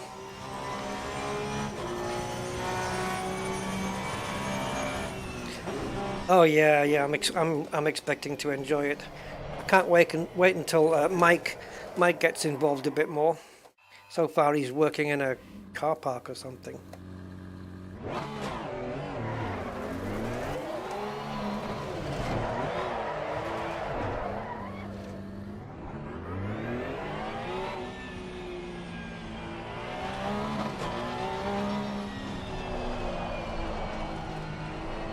Alright, so this is the beginning of the lap then, right?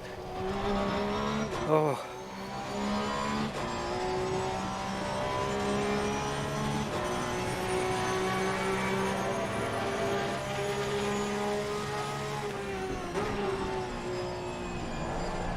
Oh, yeah, yep.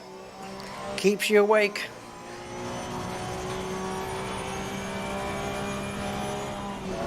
Oh, you bugger. Oh, swine. How am I expected to set a quick lap time if you keep dancing the tango with me? Holy crumbs, I didn't pick the best car to do this in. I need something stable that gives me confidence. Don't forget to blip the throttle on the downshift, Rusty.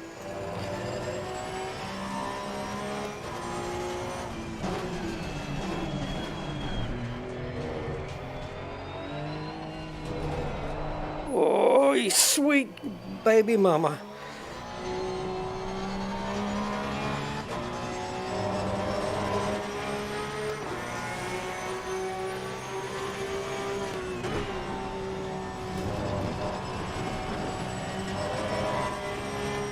No, yeah, bugger. Almost like you can feel the thing understeering. As all cars of this make do, pretty much.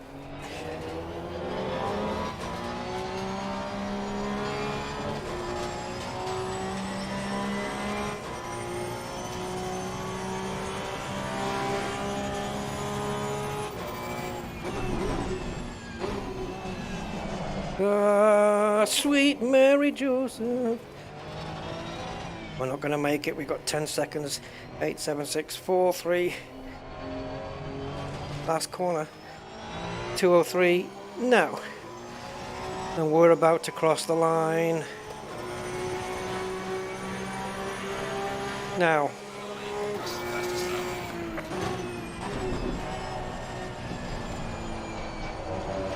Lap invalidated.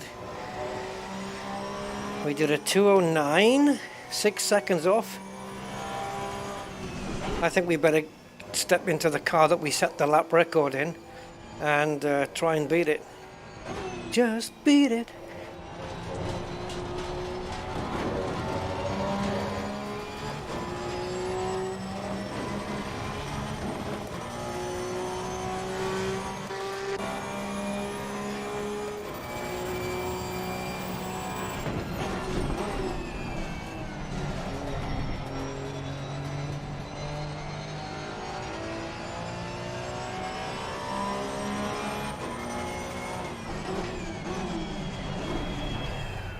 Oh, it just didn't turn in. I don't think my wrists can take anymore.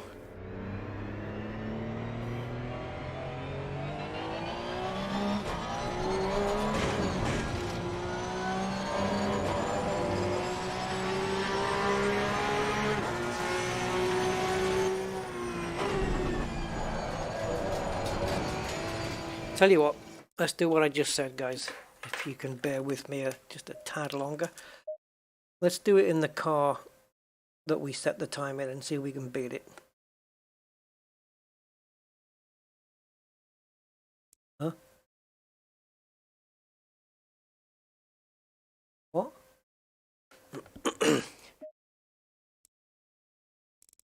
Ah, okay, that was recording my personal best from before, okay.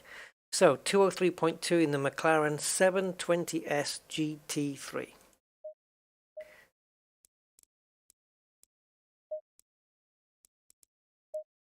Let's get it.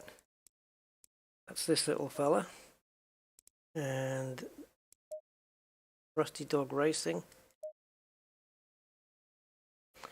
Okay. So, clear weather, same car, 2 minutes 3.2 to beat. Luck with that. Do I have any setup saved for it? I think it is going to require setup work, but let's drop this thing right down. Drop the wing down. These are just pure guesses. 5, 4, 35. Go 30 liters.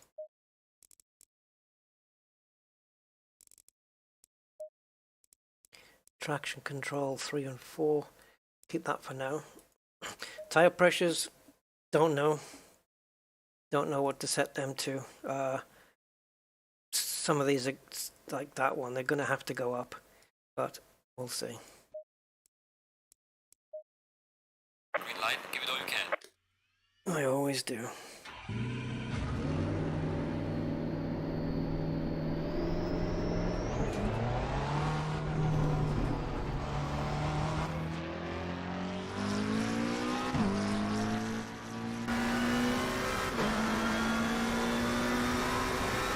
Seem to be sitting quite high here.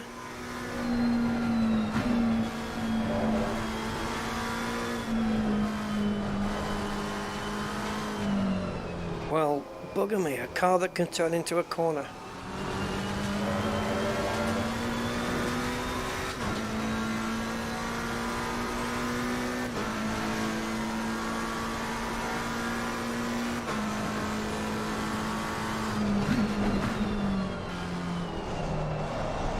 It's a little bit oversteery at the moment, but maybe it'll be okay when everything's warm.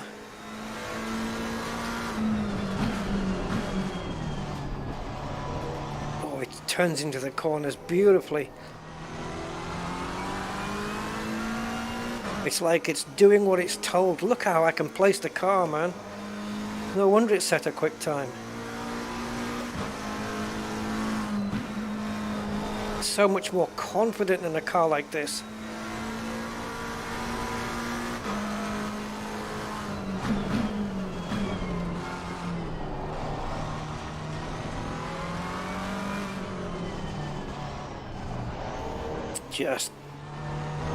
It just gets into a corner. Oh, flat out.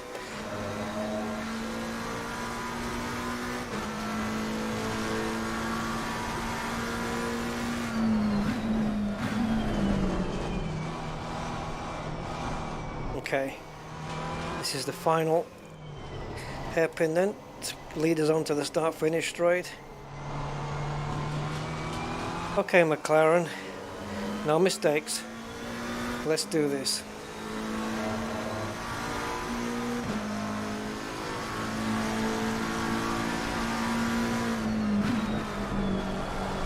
Ooh, ooh, slippery little customer.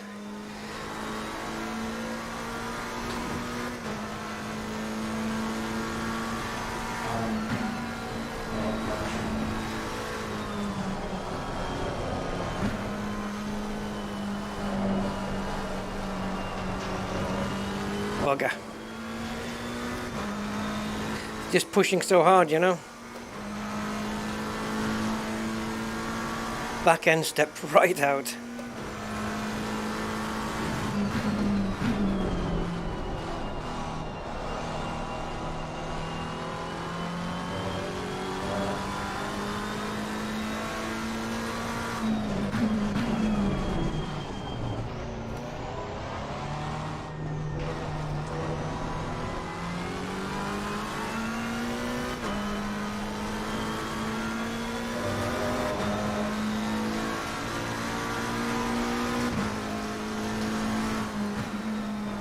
Ooh, God. I am pushing though.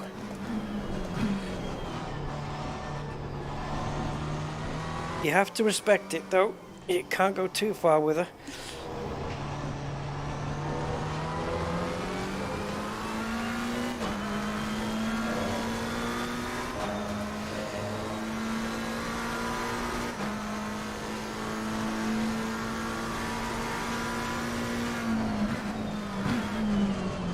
Oh, I'm trying. I'm taking risks to try and, you know, just brake really late and hope it makes it. Come on, you got 5 seconds to cross the line. It won't do it. You swine. 2:06. Yeah, 3 seconds to find. Awesome. The thing is, that lap time I set may have been done on different physics, because they do tweak the physics with updates. So this car might not be as quick as it used to be. You know, they do a thing called a BOP pass, which is a balance of power. They haven't touched the Lamborghini for some reason. But yeah, they tweak car performances so that in the leagues and stuff, you know, you don't get too much difference in car performance. But they still have to respect the real world cars. But they do balance of power passes quite often, and I have no idea how old that lap time is. They really advise you to remove all of your fastest laps from your profile and, you know, wipe them all out. But hey, at least it gives me something to aim for still. A 2 or 3 might not be possible in my hands with this car anymore.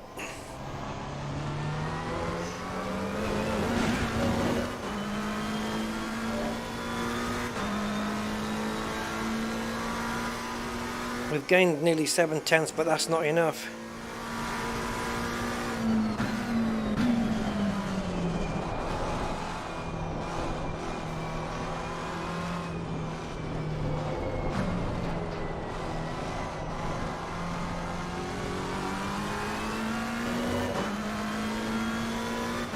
Oh, we found a second, over a second.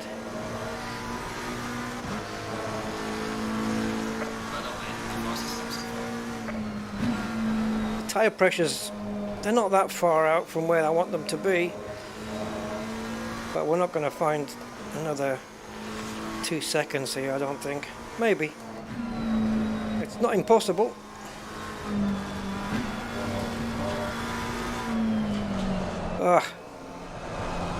That was a complete slide. And now we're going to lose the time. Look at the delta. It's going down all the way down the straight. Worst case scenario.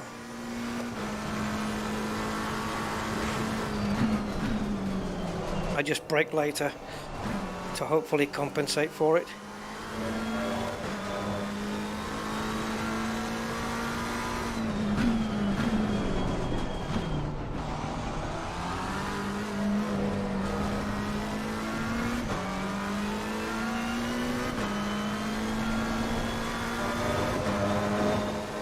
Oh, it's so difficult. No way I'm going to find 2 seconds on this setup.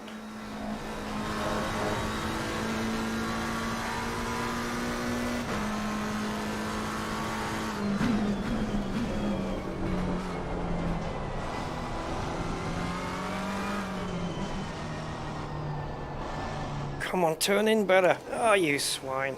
We were over a second up there. Okay. It's doable, guys. It's doable.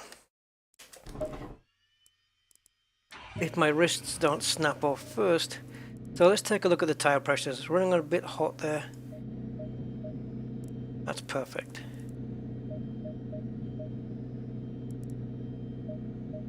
Now then, what else? Well, it's turning in okay. How's the back end? Huh.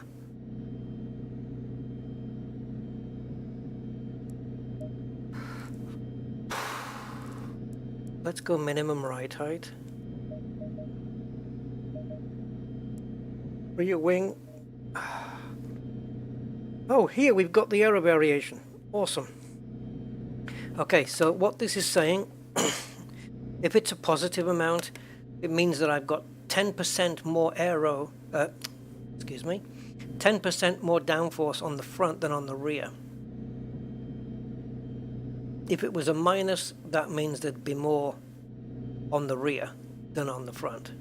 The more on the front is going to give you more oversteer. So if we adjust this rear wing, you can watch the number here. See how it goes less now? Because we're putting more downforce on the rear. The other thing that can affect it is the ride height as well. So if my car is too oversteery, then I can raise the ride height and change the percentage. But it's not, not as much until you can find more of a neutral balance. So maybe this is better, not to put too much on it, just to make it more neutral. Maybe 7% more. I would like more on the front. Let's try it at 8.9. See what we get there. Dampers I ain't gonna mess with. Brake bias at 58 is fine, but I'm gonna tweak it up a couple of stages. Anti-roll bars, I don't want to mess. Do I? How does it handle on the? It's not too bad, you know. I'll see if I can focus on the next laps and see if I can work out how the car is, whether it's understeering or oversteering into the slow speed corners, and then we can maybe adjust the anti-roll bars. Fuel. Why don't we have enough for 5? So 3.2 be 116. 17 litres will give me enough for 5 laps, right? Go 18, it looks like a nicer number.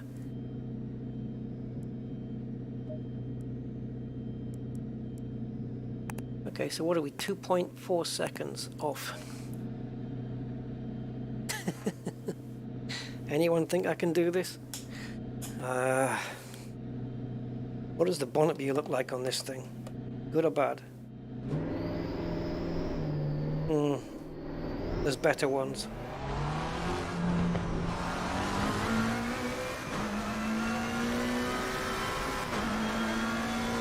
It's a great handling car, the McLaren.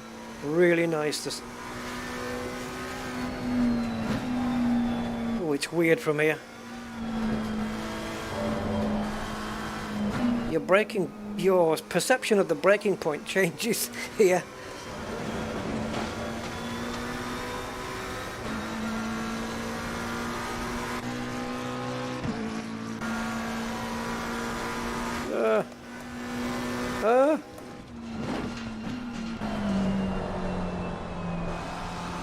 Don't scrub the tires too much. You can see how the rear brakes are still cold and the front ones are warming up quicker. That's obviously pretty normal.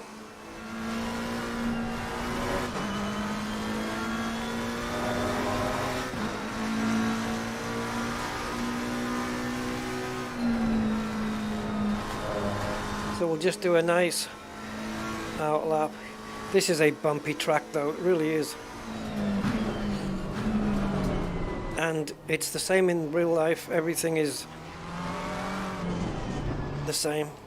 It's a laser scan track, so all the bumps are accurate. There's a track, I can't remember which one it is. There's a track in this sim where in real life there is a water drainage system that runs under the track, and there's a point where you can look into this concrete hole and you can see water. Well, yeah, they do. They have it on the track in this sim as well. I just don't remember which track or where it is. Let's go.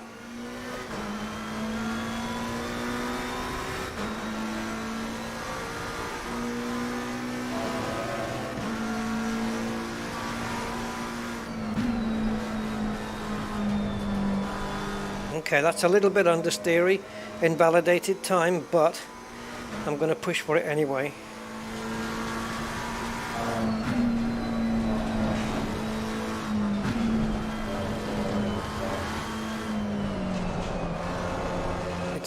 Okay, that's okay.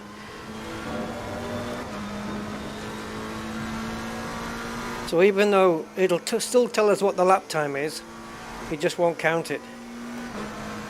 But I want to get a idea. Messed that up, guys. That was a total balls up.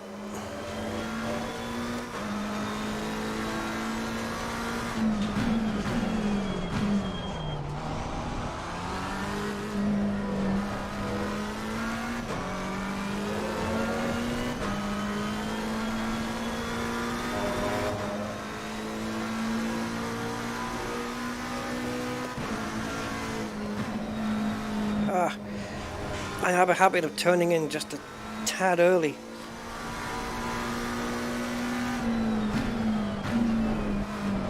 I brake too early there too.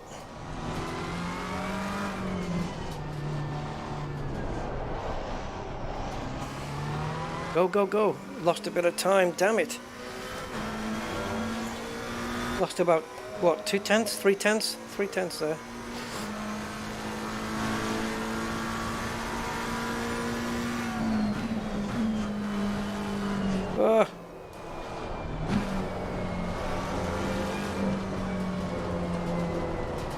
Messed this up as well. Yeah, I was 9/10 up at one point.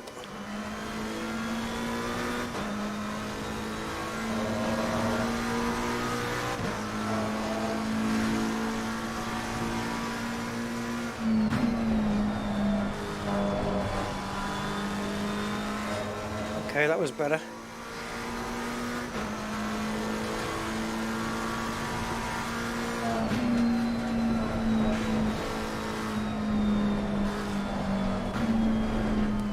Oh, do you know what? I tried to go through there without touching the brakes. Yeah, no, it doesn't. It doesn't work. You just have to dab them. The brakes are cold, though. We're gonna have to get some heat into them.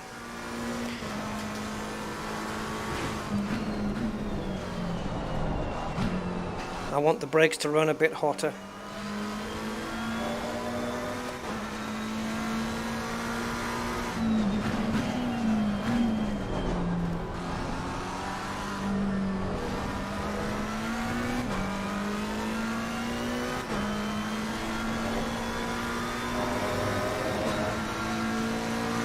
So the car is inherently quicker with this setup. If I can get the lap time in.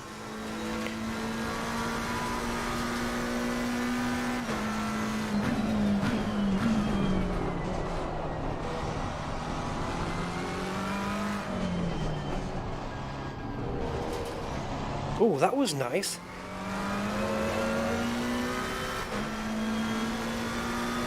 So even though we messed up the beginning of the lap by sliding, drifting, we're still 1.3 up here.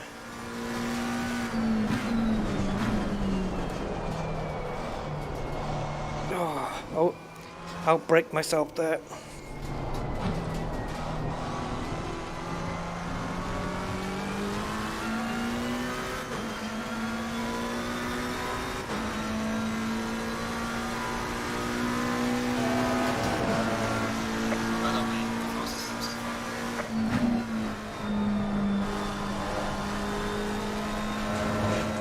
Nice. Right, don't mess this up. Try braking this time.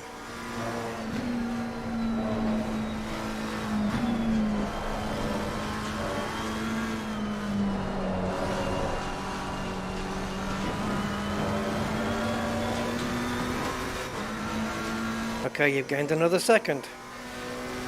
It's amazing what brakes can do.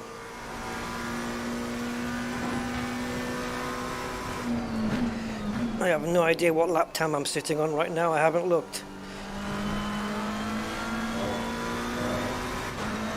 204 something.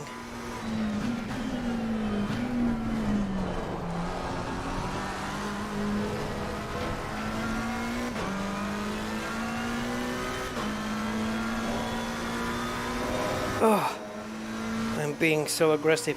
If I finish this lap without losing time, we will go quicker. That was cool.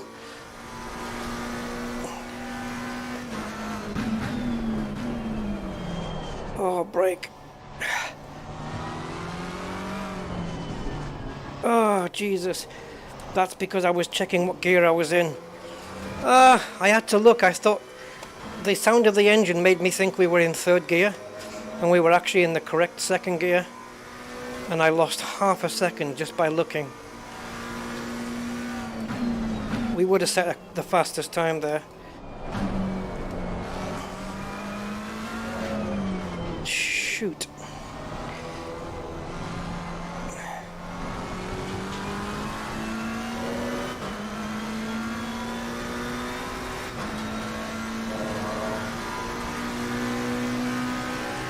Damn, all that effort.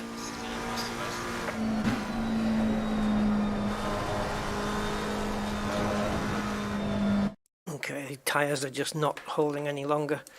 We're 7/10 off now. Ah.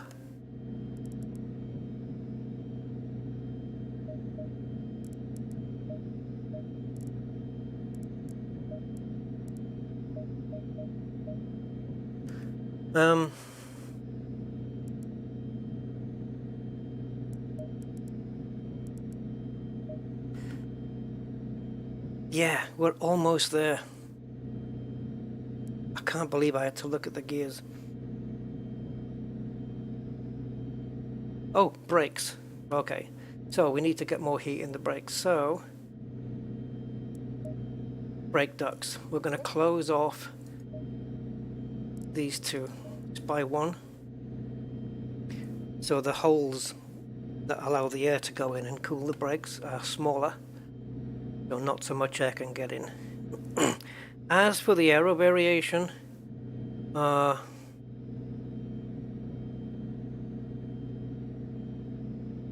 it's kind of okay. I'm just going to nip it up to, what was it before? 8.9? 8.9. Let's get it on 9.8 just to give the front end a tiny bit more bite.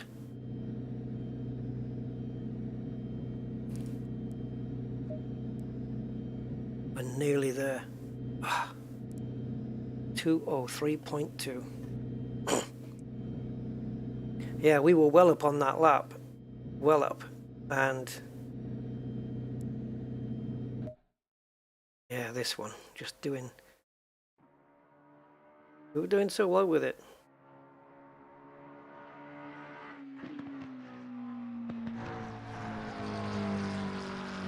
That was really sweet. That was a beautiful exit. Oh, apex. Brilliant.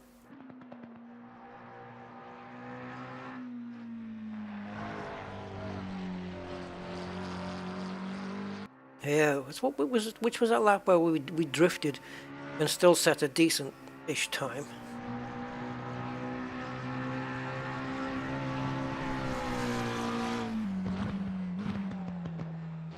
This thing's very good at turning in though.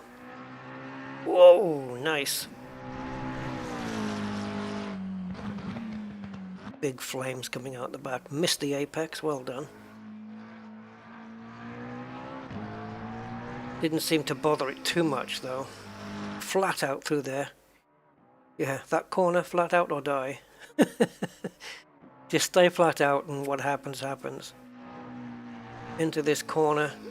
That looked nice. Yep, and down 3 gears. Into second. Tight. Across to the right hand side. And then this super tight. See, I took 2 bites. That's where it went wrong.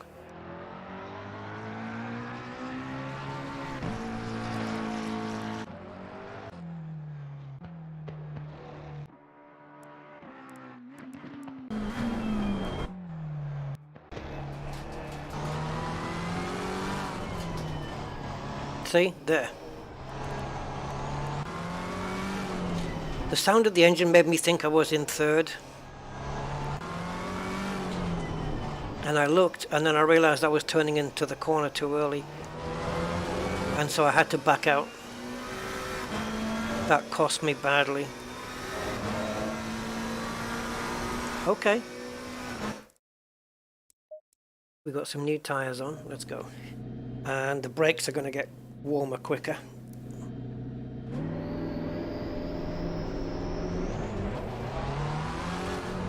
I'd like to get into the 202s. 202.9 would be great. Pushing myself, you know.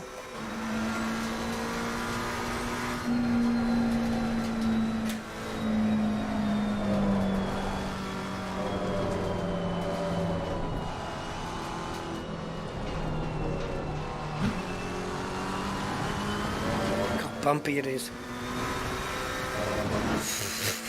Oh God. I may soften the suspension if it'll help.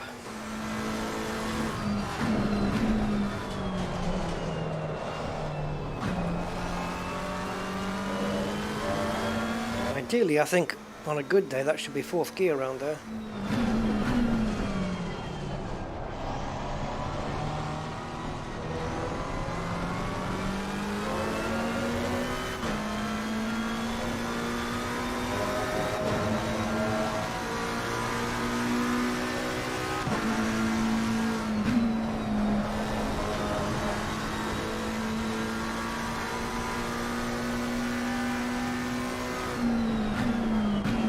Turns nicely, she really does.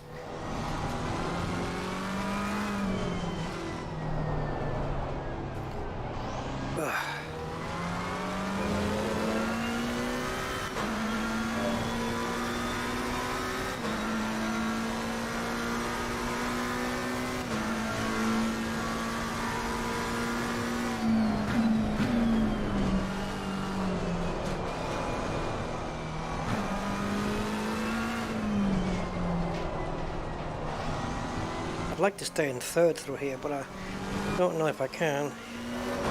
Okay, here we go. I haven't got many laps left in me before my brain collapses. No, I need it to hit that curb. You need to hit the inside apex there. This lap is invalidated.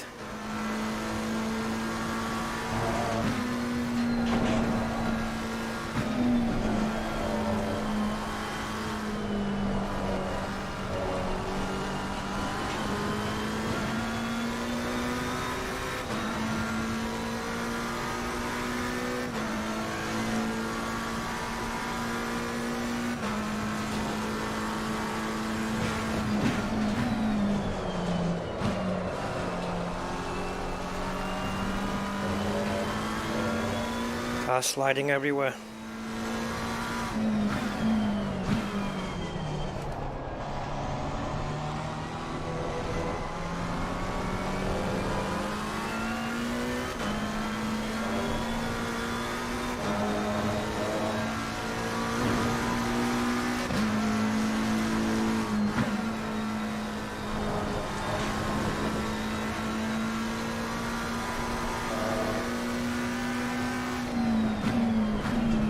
In the wrong gears.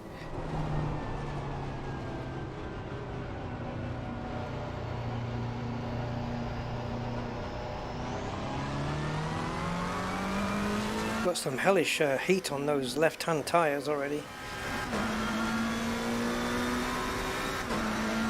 And the tire pressures, well, seen better.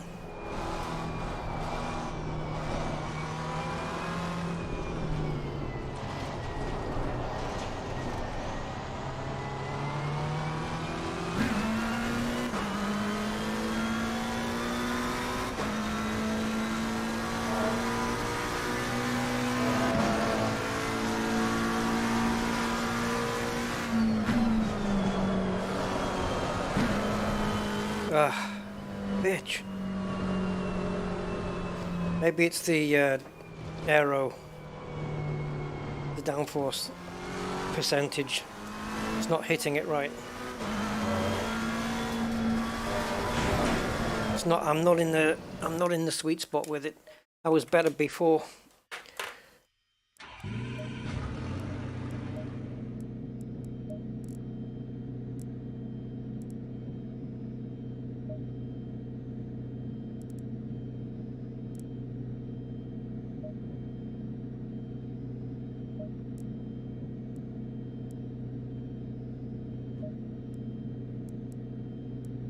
I don't know, I think it's there. I just need the perfect setup.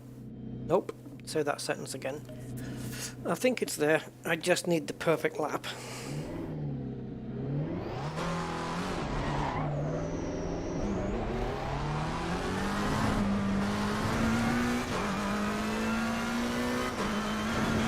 If I do a lap without any mistakes, I'm going to get damn close to my time.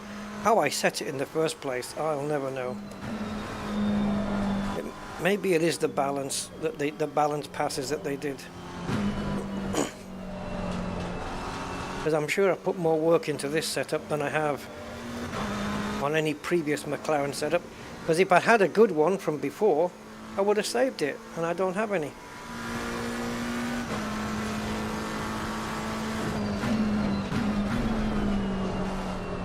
I wish I knew when I set that time. Maybe it's in my profile. Could be years old.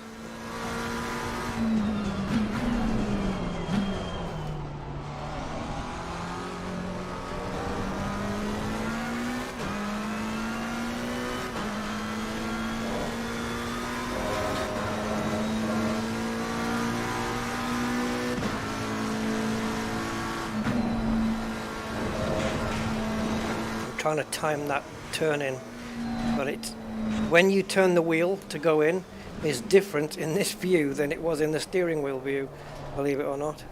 The perspective's different.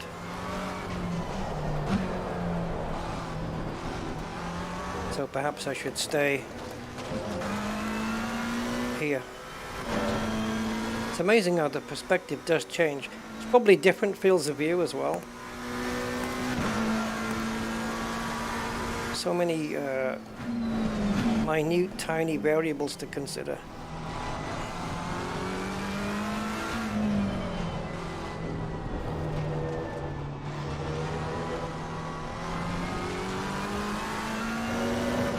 Okay, I'm reducing traction control as well.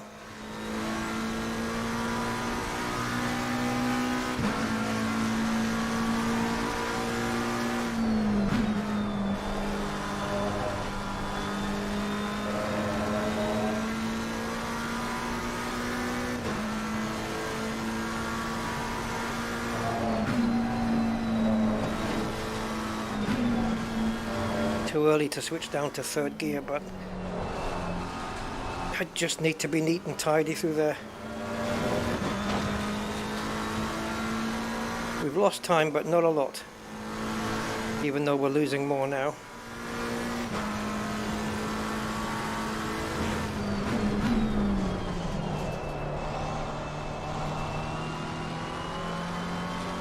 Damn, I actually thought staying in fourth gear would give me a better time.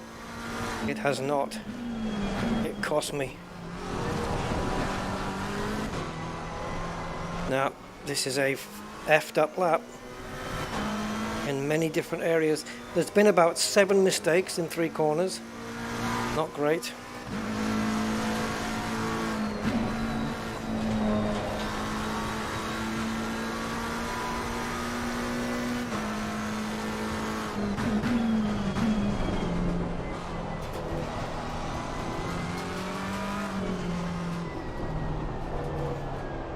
I hate this corner with a passion. With a passion, guys. Okay, we can fix that. Theoretically, we can fix that. And we change the front anti-roll bar down. Now, as for the bumps,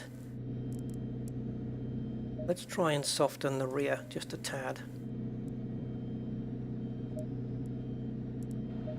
I don't want to change too much in case I go in the wrong direction and I'll never know what the hell it was.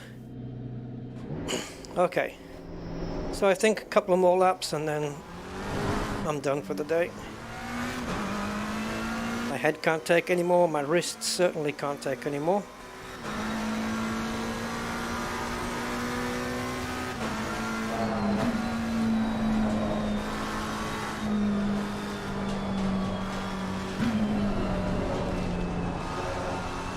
See, now why can't I hit the apex like that on a hot lap?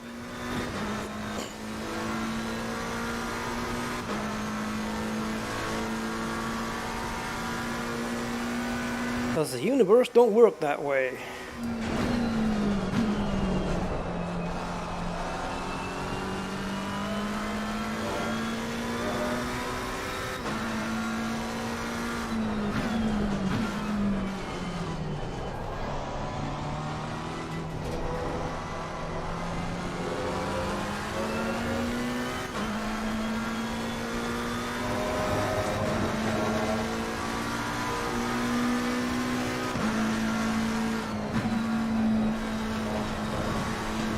Okay, I think I've got the turn in sorted there. Let's see if it works on the hot lap. Come down to first gear here, I think.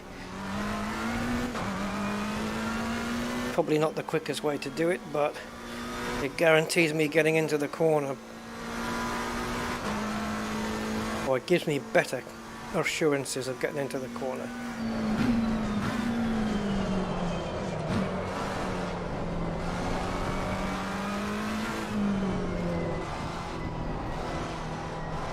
Okay.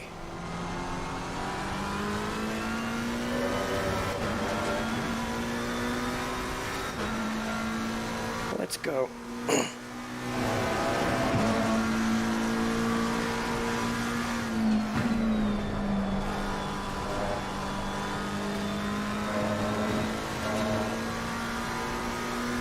Losing time.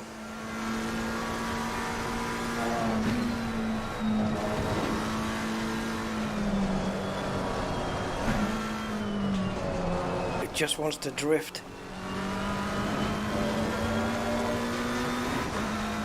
You can't do speed plus control through there. It's one or the other.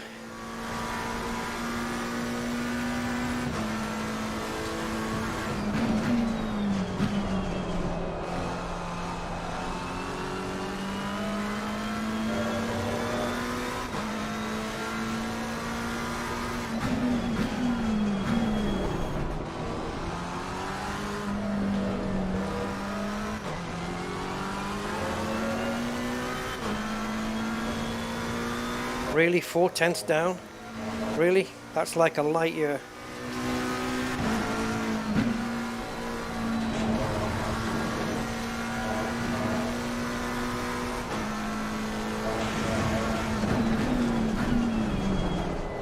Yeah, overdriving isn't going to get you a faster lap, Rusty. You should know that by now. Trying to make up for 4/10 is impossible. You should know that as well.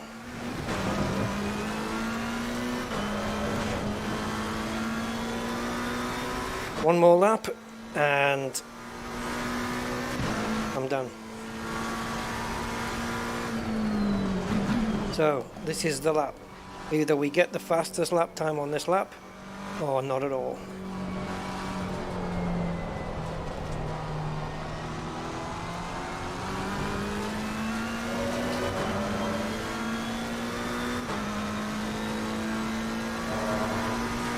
And now it's going to screw me on turn 1.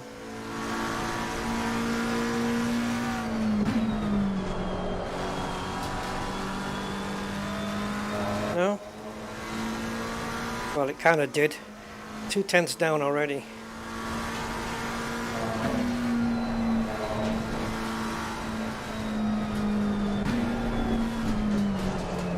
Oh, drama. The lap's gone. The lap's blown. Ah, well. We'll save the setup and come back to it maybe in another few months.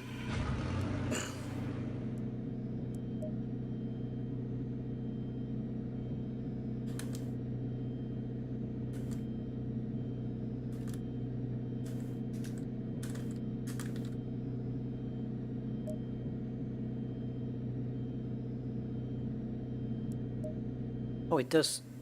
Oh, okay. Doesn't.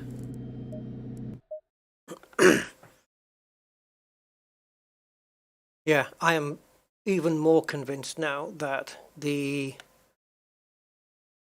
that I set that 2032 when there was a different balance of power with these cars. They must have slowed the McLaren down, and I'm not just saying that. They do balance of power passes that make cars a little quicker or slower to balance them out. They've done many of those. So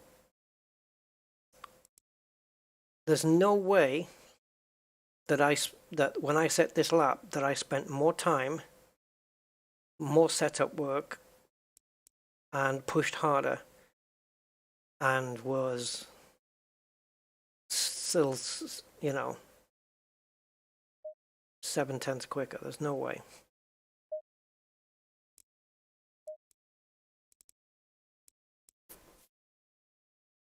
I think what it doesn't tell me,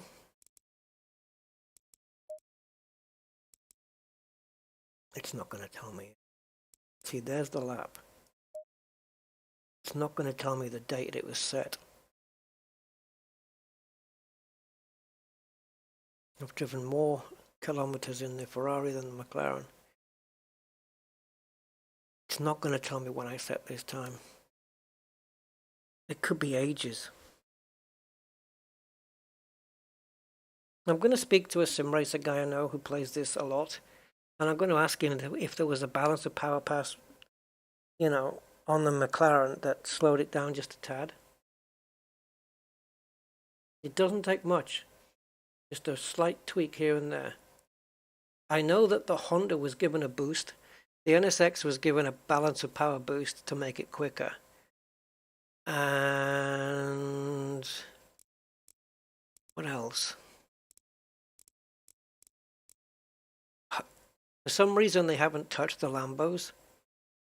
I don't know why. They're still just like they've been left behind and forgotten. Not sure why. Same with the GTR, I think. I don't think that got much attention. Yeah, I don't know of any others offhand, but I definitely know 100% sure that the Honda got a balance of power boost. I'm going to ask him. I'm going to ask him and I'm going to find out. Because otherwise I'm chasing a time. But I'm so close to it though. I'm so close to it I can taste it, and I know if I push hard enough I can do it. But if I do more setup work and push harder and finally get it, the effort I put in to get that lap will be nowhere near the effort I put in to get this one. I just know it. Yep. So, with that in mind, we'll leave it. I don't know why there's 3 of me.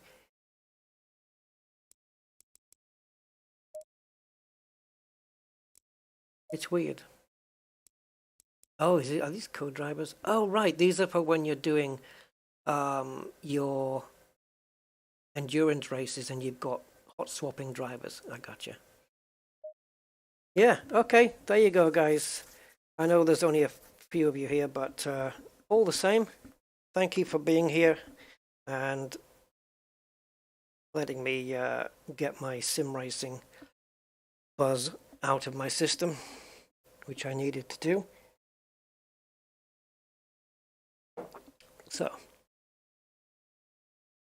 with that, and another 4-hour stream, I bid you guys a very good night, good evening, or good afternoon, or good morning, wherever you may be.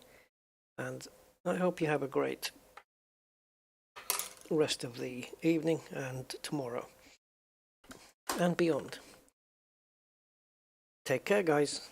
Thank you so much. And I'll see you on the next one. Bye bye. What was that? Bye bye.